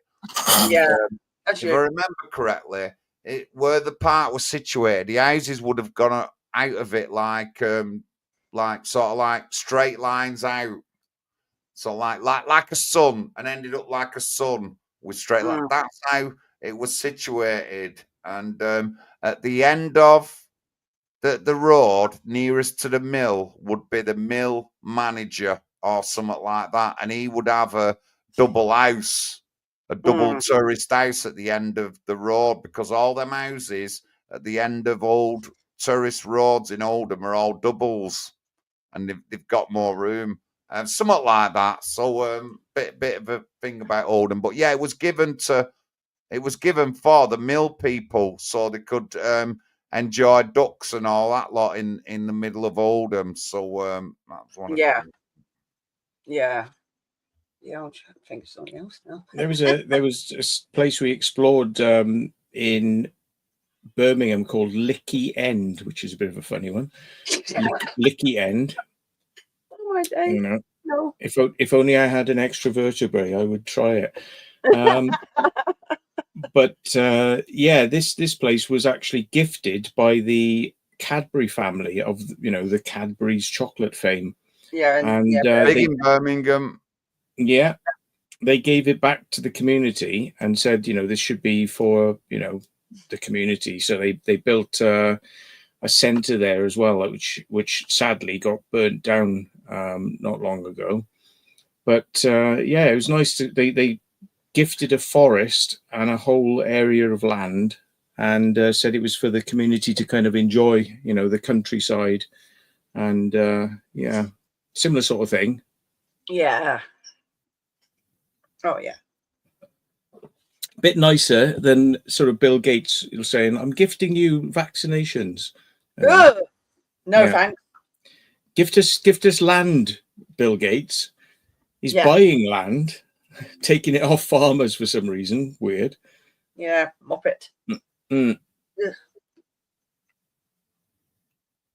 Gift some land back, buy whole areas, buy, set up. What do they call them in the States? National parks. Set up some new national parks. Buy millions of acres and make some new national parks. Bill Gates, you'll be more remembered for that than vaccinations, I think. Yeah, definitely, because nobody wants to talk about that. I mean, I know he's buying up farmland, but just first of all, research how much farmland is in America before you start saying about Bill Gates. Whatever he owns is a tiny, tiny, tiny, tiny, tiny amount of farmland in America. Just saying. I'm just. What sort of power magnification do I need to see this farmland he's bought? Fucking I hell. think Dyson probably owns more land than him. In Great Britain, Dyson owns a lot of land. But next to my mate's farm, Dyson owns a land there, and he grows corn. Corn 1 year, and then another something else the year after. But yeah, Crop rotation. One of the biggest landowners in the UK that aren't using their land is the Catholic Church. It's about right. About right. Ugh, Sitting on it. they're morons too. Enough said. Sheesh. Yeah. right, guys. I've got to go soon. I've had a couple of hours, and I've got to nip out. But I just thought, anyone want to say anything else? Political wise, local election candidate. Well, I'm going to go at 12 anyway. Because You know, it's funny, but like people who don't like me, honestly, they said a maddest thing. They said John thinks he's a counsellor. That's what they said. But obviously, I'm speaking up on issues within the community, and I'm not a counsellor, but I do care about my community. And because like I've solved fly tipping and got rid of antisocial behaviour people, they think that I'm a counsellor already, and never, ever said that. That's what I'm working to be. yeah, you open your mouth and you're not silent. Yeah, I will. I'll speak up on issues that other people won't even dare think about saying. And but you know, I don't go into things without factual things. You know, there's got to be incidents reported. Things got to be reported to police. If you report something to police and nothing's done, I've just got so much ammunition against the police to make sure they do these kind of things and sort them out is unbelievable. So, you know, you need to report things to police, especially if they're serious, if it involves violence or anything like that. They need reporting. Once they're reported, you've got all the ammunition in the world to push forward. And if they don't listen to you, we go to the mayor's question time and we pull the chief constable of Manchester about that particular case, which I have done a couple of times, about particular cases that have sort of like been ignored for one reason or another. And then things have been done about them cases in the past. And the authorities say things on social media about them. So if you're going to do a video, do it and get it on your Facebook. If you've got a criticism against your council, get it recorded and get it on Facebook. This is what councils hate more than anything right now. So you've got a lot of power. If you do social media, if you do YouTube, if you do little videos on your Facebook, you've got a lot of power and persuasion. So get them videos done. Thank you very much. I agree. But in my case, I had a troll who was like basically saying, I'm going to come around your house and burn your house down. You know, I'm going to fucking burn this guy's property down. I'm going to do this. I'm going to do that. Anyway, that went to the police. Went to court, dropped on the day. No reason given, just dropped on the day. And it's like complained to the police about that and said like, hang on, you know, this person has got away with this, you know, what are you going to do about it? And they're like, no, we've done everything we're going to do. That's it. So, you know, I'm a social media person as well. I've pointed out that bloody police did nothing, complained about it, and not a lot happens. So I suppose you're going to have a bigger sort of clout, really, because it's like with me. But if you went to a public meeting, where other councillors and you brought that up, it would force them to rethink and do things. It would. And I've said to anyone, if you want to get to a public meeting and say something, I'll be there with you to say it. And it worked. Yeah. It worked that time. But a lot of people won't do that because they're intimidated not to, because they think it's if they say it, they're going to get called names and stuff like that. But it just, all that goes away from my head, and I will push these kind of things. But, you know, mate, honestly, Matt, I hope you do get justice. You did mention a little bit before when we first did a stream that about your troubles and stuff like that. But keep pushing it. Get to them public meetings. Bring it up with your local councillor and stuff like that. I would. I'd be doing videos outside their offices and see how quick they jump then. And the police need. Oh, he's done the videos outside with the police as well, haven't you? Some of the things when they pissed you about, Matt, didn't you? Oh, the police, they've done all sorts of stuff to me. I mean, they've like held on to equipment of mine, you know, like petty things like a torch and stuff, you know, which I've actually got back now. And, you know, I said, well, why do you need a torch then? What's that got to do with you investigating that I found a document in one of your buildings that shouldn't have been there and I publicized it and you got pissed off? So you came round, raided my house and turned my house over and took all my computers and stuff like that. But why do you need a torch? And he said, oh, there's reasons, you know. And it's like, and when they came to give me my stuff back, the torch wasn't part of the thing because I'd asked him several times, why the torch? Why the torch? Why the torch? When I brought it up and I said, oh, where's the torch? And he went, oh, yeah, the torch. Yeah, the torch, yes. But that was that powerful torch that you had, wasn't it? The one that frigging just like... And you're like, yeah. Oh, we've got to hold them to account, and fortunately, I've been lucky to get. Like I said, I went to that council meeting with evidence. We had a crime number for my mate's daughter being chased up and down the street. I had details of the 2 incidents in the vulnerable area. I went with that evidence, and the police didn't have a leg to stand on. They really, neither did the councillors. And I absolutely ripped into them. And Celia Glennon with her, she come afterwards, she messaged me on Facebook, said, I'm voting for you next election, and well done, you know, for telling them. And I did. Yeah. You know, put them on the spot. You need people like you know, people who'll actually listen. And the trouble is, I mean, like complaining to the police, you've got police complaints get investigated by the police themselves. You know what I mean? And it don't matter, you know, you're banging your head against a bloody brick wall. I mean, I've complained. Like, I've got to find out, well, I had a little airsoft pistol. And then they came in here, they took that. And then they said, we got to keep it because we got to find out whether or not it's illegal and whether it's high powered. And it's like, it's a freaking toy airsoft pistol. It's not going to be overpowered. It's like that's sold in the shops, like, you know? You sound like you live at the PTSD camp in Bath. I feel like I need to go down there and like start having a little crying session, like with all the people who had shit. You know what I mean? You know what I mean? Oh my God!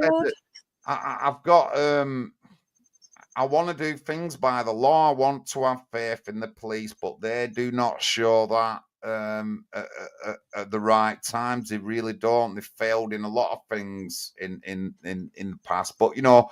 Do I blame the individual policeman? No, I blame like systemic, the higher isn't up it? ones because they're politically motivated now. They have to do what the Labour Party or what the government said. They can't work as an independent, like sort of like unit. And I said it, common purpose, and someone's talked about it a lot in the chat as well. That common purpose training is just against everyone who is here now, and it never used to be like that. But I still go to the police when I have to. You know what I mean? I do. And the only thing I can say to people is, if you're going to threaten like violence, I just go to the police. I'm not a gangster. I don't want to do gangsters handshake and get you done over with a white van with guys with masks on.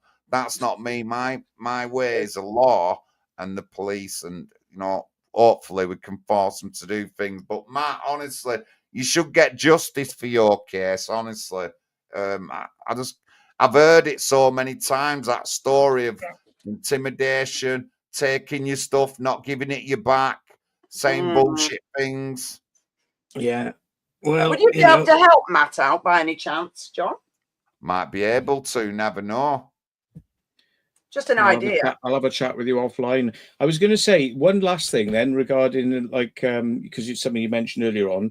Alex Belfield was on about some bloke who was a bit of a PDF file, and he was involved in a theatre company, and 9 people came to Alex Belfield when he was there and said, this guy has done this to these girls. And he said, all right, well, I will. Yeah, right.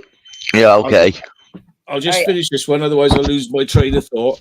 He said nine people had come to him, and then he went to the police and reported this with all the information from the 9 witnesses. And the police, when they got back to him, they wrote to him and they said, you will not publish or say anything about this person, otherwise we'll arrest you for kind of like some sort of like, you know, upsetting him. Right. And now that guy that the police wouldn't investigate and didn't do anything with works with children in a holiday camp. Honestly, you couldn't make it up. You couldn't make it up. No. You know, it's just like. No. Be right back, and then I've got to go, but be right back. Okay, John. You know, it's just stuff like that all the time. I mean, it's like with me. You can report something, nothing done.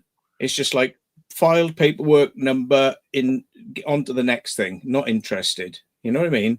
What it takes to get the police involved. And even when, like, you know, that idiot who was making all the threats against me, he got all the way to court and it was dropped. Bollocks that.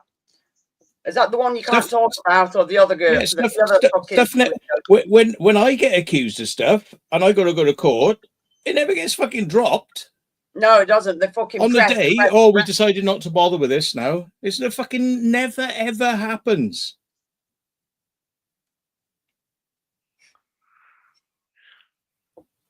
Simple thing is, yeah. Well, if John can help you out with some of it, then why not? Why not give it a go? Well, I mean, I could have a chat with him. Yes. I mean, because I can be more candid offline than I can on here for reasons, you know. Yes. But I mean, it's just like I just get a fucking, you know, I sent files of information to the police saying you need to look at this, and they just sent it back to me like the fucking file unopened. They haven't even looked at it. They're not going to look at it. It's like, oh, ooh, what's this? This is a lot of information. Oh, you mean I got to read all this? Fuck that.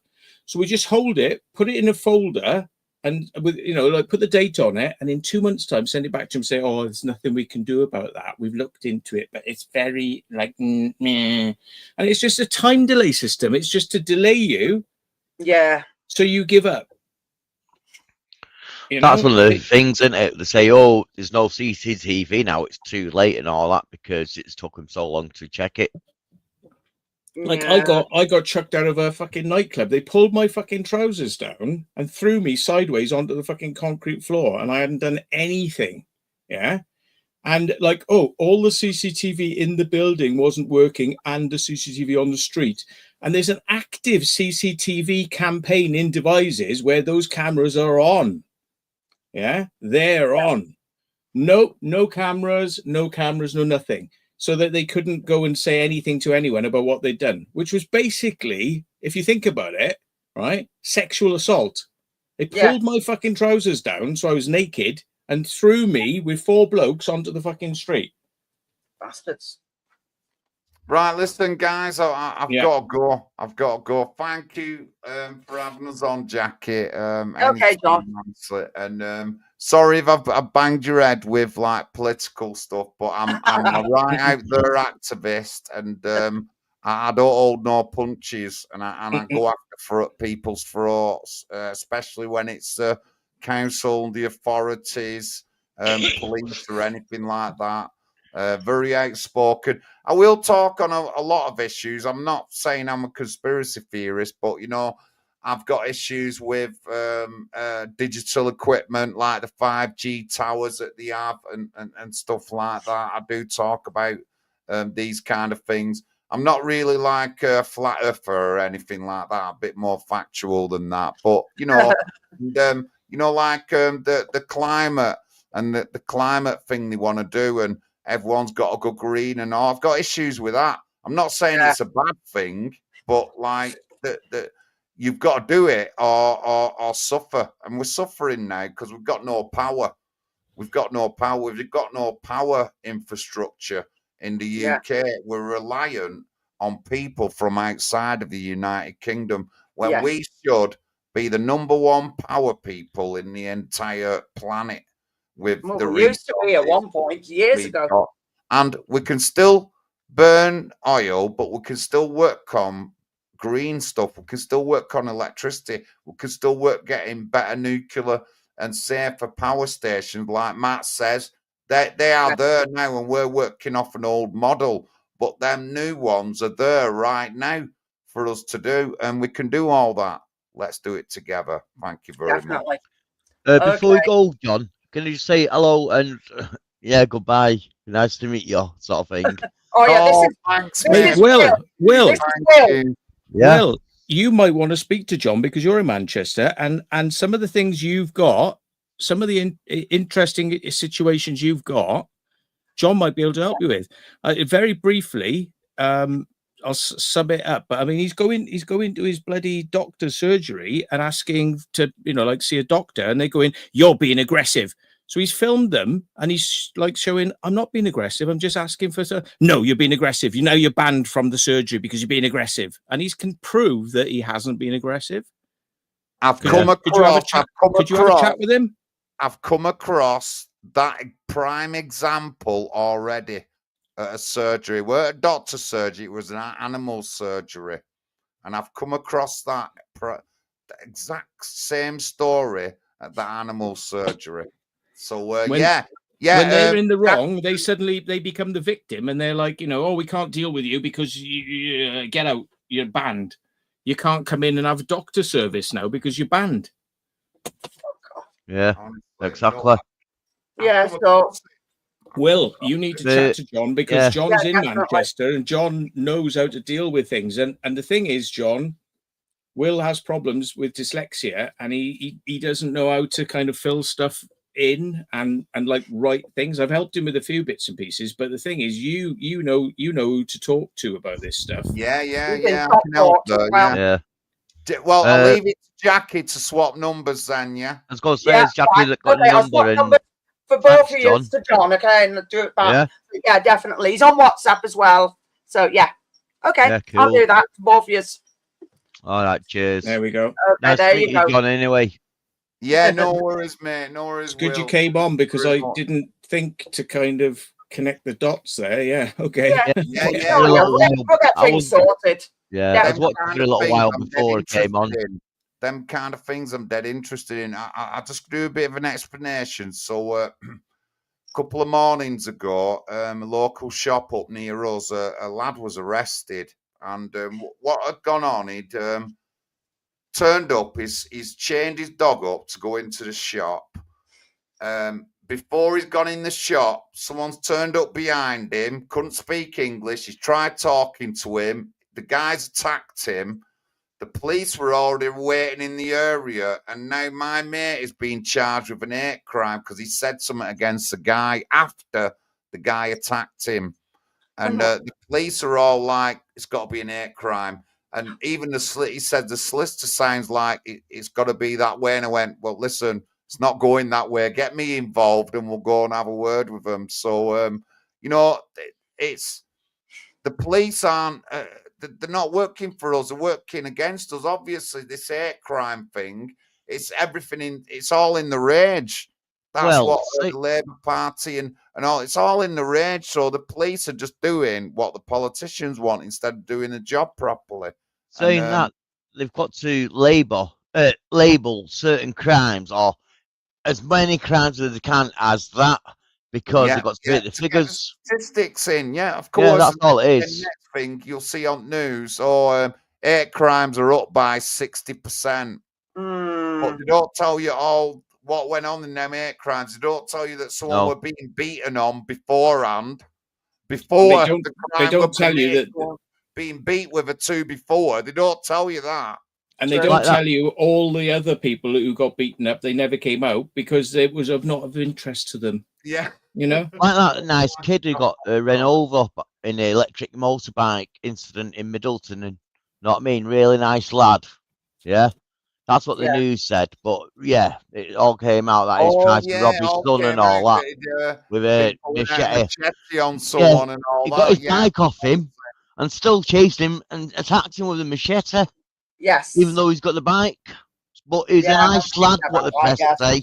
So let's not get things mixed up. He's a nice lad, what the press say. We've got to follow the press. He was an up and coming like musician. Somebody they normally say. But I've got Thank you very much. Thank you. Cheers, John. Thanks, God John. bless you, mate. Thank you, guys. Thank you. Okay. Okay. You All take the care, best, John. mate. Keep fighting the good fight. I will. Okay. There you go. There Can I you just say go. hello, That's the Adrian, man. and a He's few a man others who knows. just said He's a hello. man who Yeah. So that's pretty cool. Well, at least about if you helped you both out. It does sound like he knows what he's talking about and he's on the ball, know what I mean? Yes. He's a man with a motive, or not a motive, but a destination, if you know what I mean. Yeah, Goal he knows exactly what he wants, basically. Yeah. He's not sitting back and taking it. He's basically going out there and doing something about it. Yeah, definitely. So there you go. Oh, yeah. StreamYard. I'm like this, hitting the screen again, trying to get the comments up. No, this is not your group. This is not your channel, you numpty. I know, it's just just habit. Just habit, that's all it is. Yeah. Oh, ow! The dog is getting you. Yeah, he is. Scramming my arm. Hold on, I'll do this for you then. He's standing on my arm and he's scratching me. Oh, I've got to upgrade if I want to put the chat overlay on for you, I'm afraid. I've not got the paid for one. Otherwise you'd be able to see it. No, on the lips. I will eventually down the line probably get it back again, but we'll see how that goes. Look at the dog. Sorry, it's bath time. Yeah. I'm not mentioning mine because I can touch him at the moment. And yeah, he's being nice and quiet, not harassing me, so that's good. You're all right then. Oh, he wants me to stroke him now. Sorry. He's like making fuss of me. Making fuss of me. Aww. I think he thinks because I'm talking. He thinks I'm talking to him. Oh, yeah, but that's just animal logic for them, isn't it? Yeah. He thinks I'm talking to him, innit? Hey, your papa. Your papa. Yeah, papa. Oh, dear. He likes jumping on my bed. Don't you? So your bed will be third now. Third again. No, D. Just reading the comments there. He hasn't got a new dog. No, it's not his dog. He's still dog. Here he comes. Yeah. Ow! Why'd you have to claw me before you jump on me? Why'd you have to do that? Yeah, Matt's dog sitting till Sunday apparently. So I've trimmed his claws, but still bloody. He doesn't just put his paws on you. He goes. He goes. Grabbing you, doggy at ways. least gives you a warning first. Yeah, he's like, oi. He's called Zen, D. He's called Zen. Yeah. Oh, puts his bloody I swear I've got a load of scrab marks on me that I just haven't even realised, isn't it? Because what you're doing? What you're doing? Look at his face. Yeah, just a little over a month now, Loopy Lod. So there he is. That's cool. You're looking at me. Oh. What are you doing? He likes to stand with both paws on the one handrest of the car and he get his head in. So he's and then if you don't stop him, he'll try to jump in the front of the car. But he likes standing like this. Oh. On one handrest, which he's doing here now. I'm on the edge of my chair. He needs to be centre of attention. He's got no fear of height, because it's like. Yeah. When I was a kid, we used to have a Yorkshire Terrier, and there's this tree that on hills that's leaning over. We used to walk up it and tie rope to it, to make a rope swing. Yeah. So one day, me and my sister went to the woods with the dog, and it was off the lead like it is. And I decided to go to make a rope swing because there's always one being there, and this today wasn't there, so we decided to go and make one. As I went up the tree, the dog followed me up the tree. Oh no. Yeah, tell us about it. It was good. All right, though. He's like, oh, it was a she actually. Yeah. She came up to like the main joint where I was because that's the first part we'll fork off to make the rope swing. And was you can fork go off back as well. down, go back down. Yeah, and it used to run back down. But each time we went up the tree again, yeah, we have to put it in the lead. Oh. Yeah, no, he doesn't like being left alone at all. I've left him for a couple of hours to go and see a mate, and I watched him on the security camera in the kitchen, and he was howling for like 2 hours, and I had to go to an appointment in the hospital, which when I got there, they said had been cancelled. And they didn't tell me that it had been cancelled. So I drove all the way up there, and they said, oh, no, why have you come here? And I said, well, you didn't tell me. And they said, oh, we've rung you. I said, well, you haven't really, have you? You know, and they're like, so of course, I said, well, it's withheld number. So yes, they hadn't rung my phone because it's on withheld numbers reject. So anyway, yeah, he was crying the whole time during that as well. So he's proved himself to be a complete moany arse who's going to get really stressed and cry for hours if you leave him. So yeah, so consequently I have not left him. I've been really good and kept by him and stayed with him as much as I can for a month, but it's doing my nutting. Yeah, you'll soon be able to escape. Not long now. Yeah, not long. Well, it hasn't really done my nutting, you know what I mean? I've been here for him really. So yeah, he always cocks his leg in the air. He's lying on his back now, like that, with his leg in the air. And it's like, as long as I keep stroking him and playing with him, he's happy. But if I stop, he gets quite uppity, and he's like, "What? You stopped?" No. Hi, Kieran. Here he is. Look, I'll show you now. Look, his leg in the air. His leg. Oh, look at that. What's it like? And if I stop now, watch it. You bat his paw, like bat his paw. Like, oi, why do you stop? Look at it. That's so funny. And he likes licking his genitals. Look. Oh God, I don't want to see that. He seems to. Every time something's not happening, he checks his privates and he checks his butt. It's like, what the hell's going on here? He's like, make sure they're on the way. Oh, you're not making a fuss of me anymore. Let's check my genitals and check my butt. Oh God. Yeah, stop talking about when this fucking New Year. I've seen this dog licking his private parts for about 5 minutes. Yeah, talking. You actually sat there and watched him doing it though. I wouldn't have thought that one. Talking and he about makes this sort of sound. He makes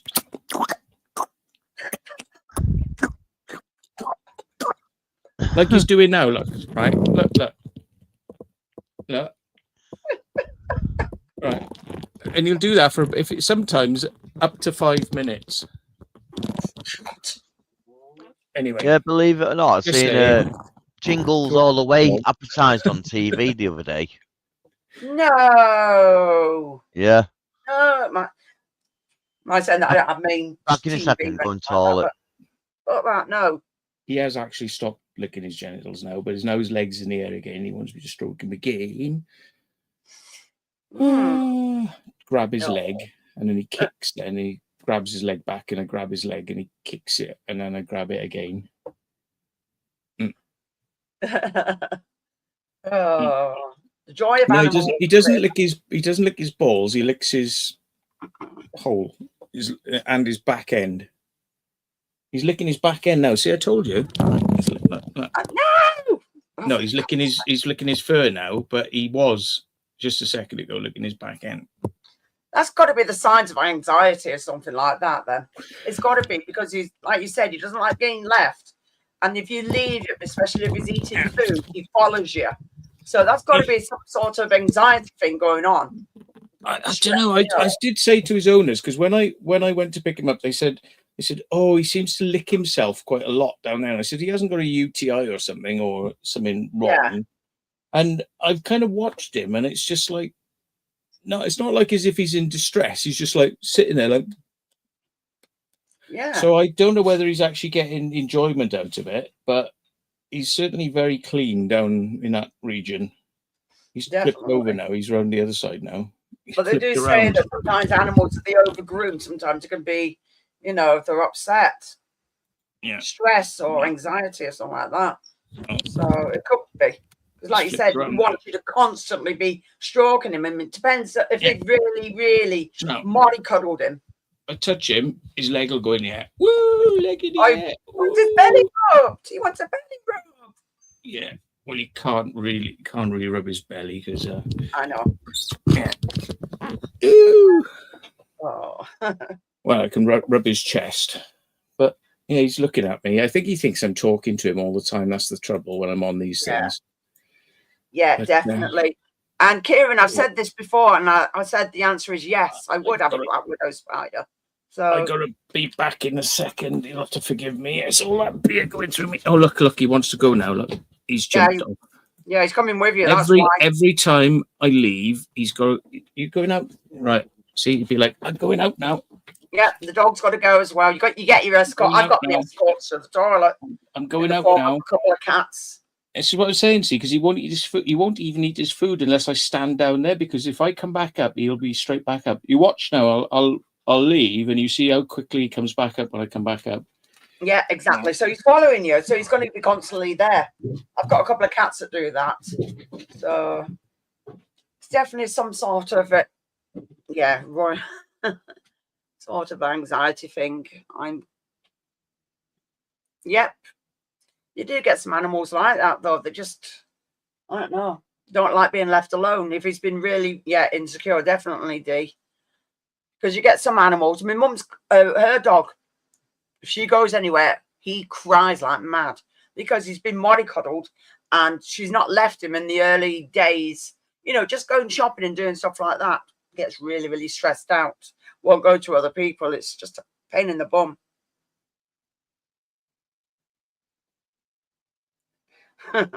Huskies are pat dogs. Yeah, I know they are.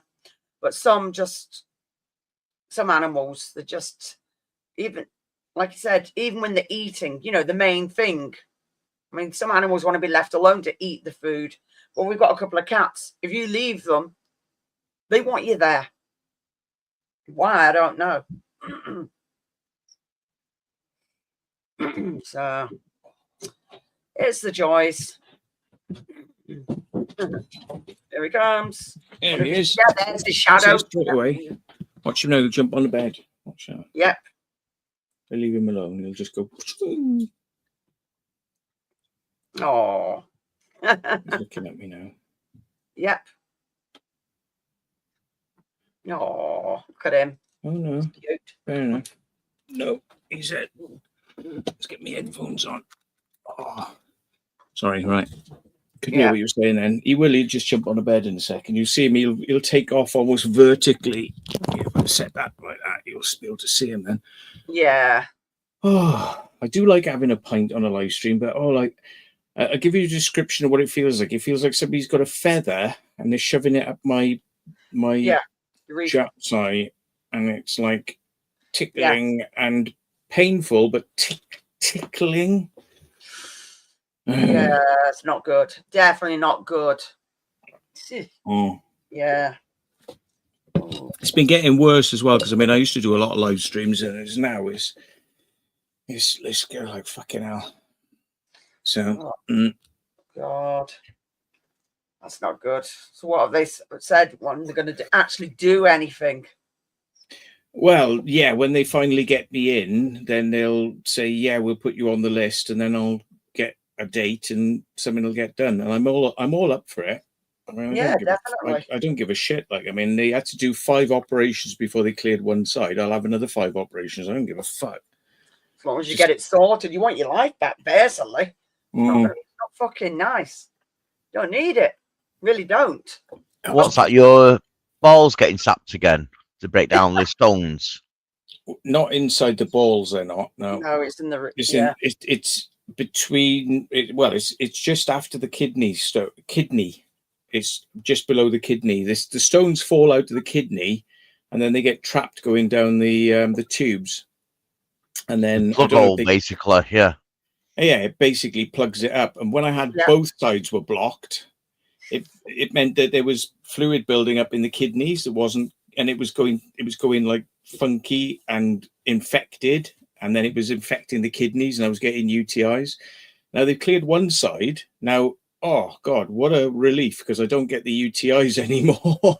But the other side seems to be flaring up, which I assume is it's either got jammed or it's backing up on this side now. So I don't know.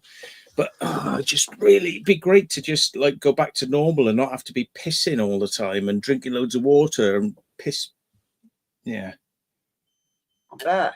Yeah, it's painful, wasn't it? You said. Yeah. Well, it was. I mean, on like the Kyle Went Explore, I was walking around in agony on painkillers, and I was, I've been pissing blood for ages. But you can imagine going on Explore, and it's like a 6-mile bloody walk around the site, all in told. And yeah, I mean, there were people with me, and I was like, "Fucking hell, I'm in fucking pain." And I said, "Actually, did you know I've got some extra painkillers?" And I was like, "Yeah, I'll have that." And I was like, "Carry on," But it was just. Yeah, it was excruciating pain, pissing blood, and yeah. But I was still determined to go out and do explores, But it was just you kind of get used to it, so you kind of go like, I'm not going to let this stop me going out. But at the same time, it's a bloody pain in the arse. Well, it's dominating everything you want to do because it's causing you problems. It's not there. I said to Ray and Steve once, I think we were in Salisbury, and I said, I just got into a disabled toilet because I got a key for one, and I was like, gone in there, I had a piss, and I said, come and have a look at this. And they went in there and they looked down there, it was just like red, and I went, yeah, that's what I do when I go to pee. And they were like, fucking hell. Yeah. Yeah. Someone's asking you a question there. What's your next adventure? I don't know, to be honest. Yeah. Well, he's not been out for a while. Until the doggy goes back, then we'll find out. Well, is it an explorer he's talking about or an adventure? Because the adventures sometimes just come to Matt, don't they, Matt? Yeah, I mean, there's loads of stuff out there which I could do, but it's a case of getting out there. And like when the dog's gone back, I may come up and see you in Manchester. So yeah, I've got to go back and check that, like I said, what I was talking about the other day. All right. You'll have to let us know off line because, like I said, I've been knocking this on the head at 12. So, yeah. D. Newnham says tolerance can be bad, doing more damage, scary.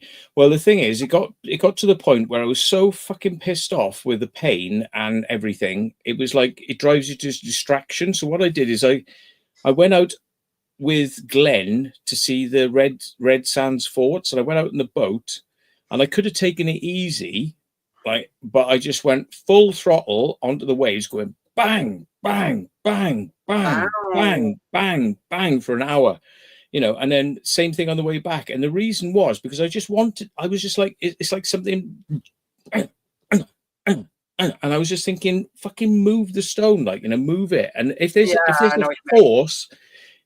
force, maybe it'll move. Yeah. Anyway, it got really bad after that, and I had to go to hospital. And it was like, and then they went, "Oh, okay, we'll get you in really quick." So it has moved something, done something. Something happened, when I got the treatment I needed. But it's like, yeah, you just, yeah.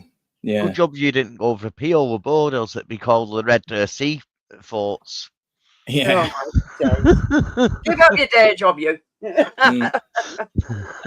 Oh god. You'd be like the Grind in the fjords. Yeah. So I'm just letting people know the video for this will be out next week. So I can't wait anyway to.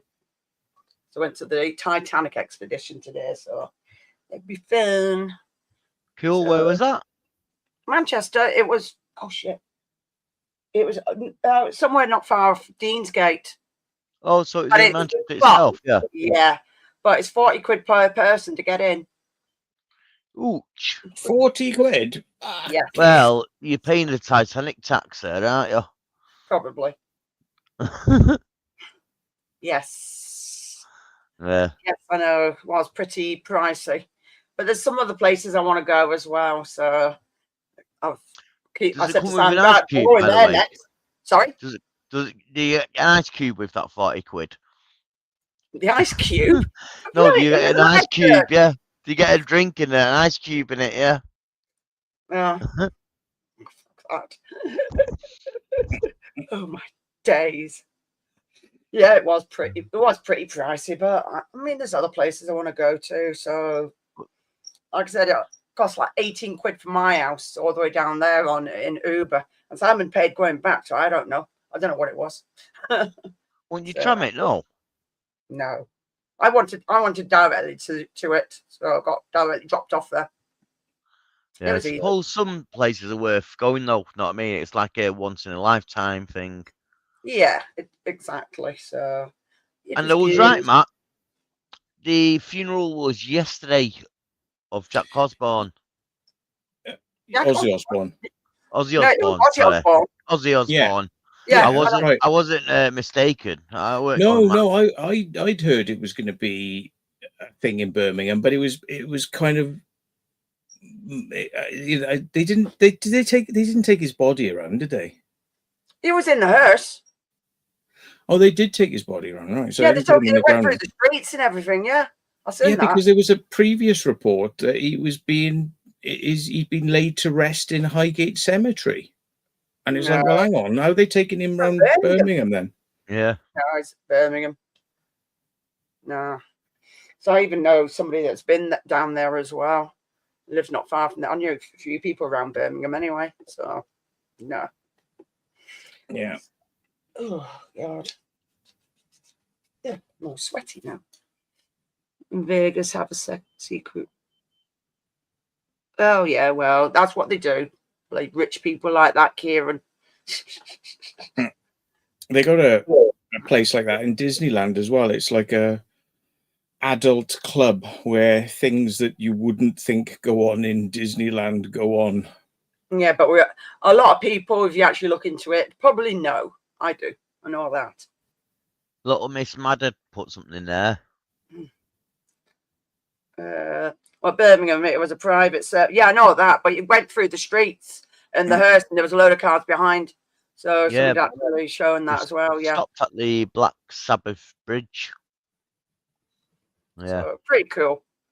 Really was. Yeah, Little Miss Madad says, yeah, that Disneyland place is called Club 33. That sounds about right. Yeah. Yeah. Oh, yes. Yeah. Yeah. Another VIPs. They don't want to like hang around with a load of kids watching Disneyland, do they? They come there for some reason. Yeah. But in the evening they want like adult entertainment, and that was it. It was like behind the scenes. You wouldn't think that there was adult entertainment went on at Disney, but I used to work at Kendall's many years back, before I was 20. That's how many years ago. Yeah. As a maintenance person, doing all the maintenance and helping out doing the maintenance in the place. Yeah. So I had the free roam of the place, basically. Shame I didn't know about the actual air raid tunnels down the bottom, like, at the time, else I'd have done them. Know what I mean? But yeah, in that business doing, one day, the chief maintenance guy came over to us and said, right, you're coming to us in this VIP area. No one's allowed behind here, but I'm going to take you because every so often you'll have to come back here yourself and do bits and bobs.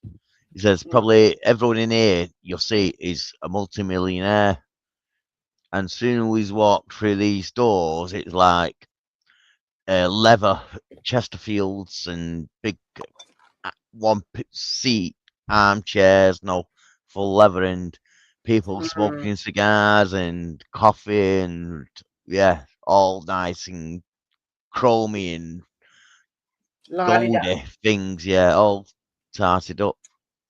But yeah, it's like walking out of a your second class seat and walking into like business class or something, or Yeah. it's unbelievable. And he says, yeah, whatever these want, they basically get. They get free parking and all this and that, and yeah, they get even get a personal shopper to go around with them. Yeah. Yeah. Yeah, So very, very just seedy. crazy that. Definitely. Just down the other side lives. Yeah, yeah, but some of them are messed up as it is. Yeah, that's why you get some of these famous actors that have left Hollywood because of all the corruption and everything that's going on. So behind doors, yeah, we don't know what happens behind the closed doors, do we? Yeah. Well, there's been a few that's bloody got rid, like, nope, don't want anything to do with it. I don't blame them. Really do not blame them. But that's a shame about the air raid shelters, because that's right underneath Deansgate. And yeah, there's supposed to be a big long one down there that I'm trying to get into. Yeah, because I was down not far from there. I think it's round, it might be around the same area as where they might have the Comic-Con as well. I've got a feeling it was round there, Wasn't the Comic-Con in Bowlers? Oh, it might have been then. That's what I heard. Might have been. I don't know, but I'm just guessing. But yeah, Mel Gibson has definitely left. Yes, that's one place I've never been to. Bowlers. I don't even know where it is. I know it's in Old Trafford Park, or over that way, Essex, Eccles. I was going to say Essex in Manchester. Hang on. Yeah, it's over near Trafford Centre, basically. Yeah, over that way, but I've never been to it. I wouldn't know. I haven't. Used to have big mad parties there and stuff, I believe. In the 90s. It's absolutely huge, the Trafford Centre. Yeah. That's the problem. So I wouldn't know. Not the Trafford Centre, the Bowlers. I wouldn't know. I really wouldn't. I'm trying to think, what was the last thing we did at the Trafford Centre? Oh yeah, we went to the Sea Life Centre there in Manchester. And that was one of the last things we went to. What, they've got one of them there, yeah. In the Trafford Centre, yeah, they got the Sea Life Centre there. Yes. Didn't know that. Yes. So I've been there. I've been to that one, and I've been to the one in Birmingham as well. Yeah, so, my dad there's been to the rave at Bowlers. I went to Car Boot, I believe. Oh yeah. What was the other? I went to the one in Blackpool. That was years ago, and that's with the kids. When my kids were younger, and we went to the Sea Life Centre there as well. So, Bowlers, that's a rave. I've been there. Cool. I ended up near the Trafford Centre when trying to find Man United Stadium. Yeah, not too far from there, I think. No, it's not, is it really? No. I would say I'm a United, but I don't really follow football. But it's either United, England, and if City playing, City. Know what I mean? Because it's all Manchester. But I don't really follow football. I don't. Really do not. I know my oldest son does, but he's a City fan. And my youngest one, I don't know whether he's still the United fan. He was. So I don't know. But he was born in Manchester anyway. So there you go. I was born in Beswick, part of Openshaw. Yeah, I know it.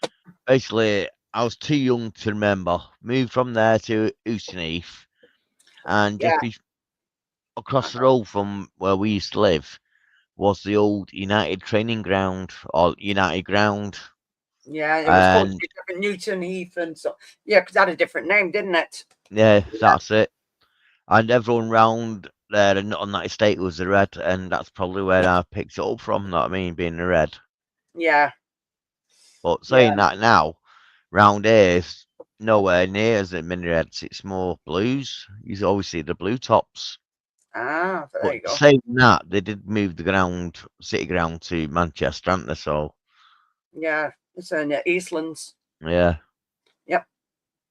In fact, we went past there today, and then when I went watching, who did we go and watch? Trivium and Bullet for My Valentine. It was actually part of one of the venues around City Stadium. It was in there. So Yeah, the Sharp building there, yeah. yeah, A so little bit. Just reading this, one man and his dog explores. I remember this. Down there, you've got a lane. 10-acre lane, it's called. As you get to the end of 10-acre lane, you hit Oldham Road. yeah, I And know. Bro. straight facing it is a big white building saying Sharps on it. Yeah, I know that. And before that was built, there used to be a mobile, the one with the griffin, red griffin, petrol station out there, out the front. And we used to always go there, and the guy used to come out back in the day, comes out, talks to you how much you want, fills it up to you, and takes your money, goes in, gives you a change, walks back out, and all that, yeah. And then I remember one day turning up there with my dad, and there was like building work going on behind it, and it was like that big white building, and then eventually Yeah, the petrol station doesn't exist no more.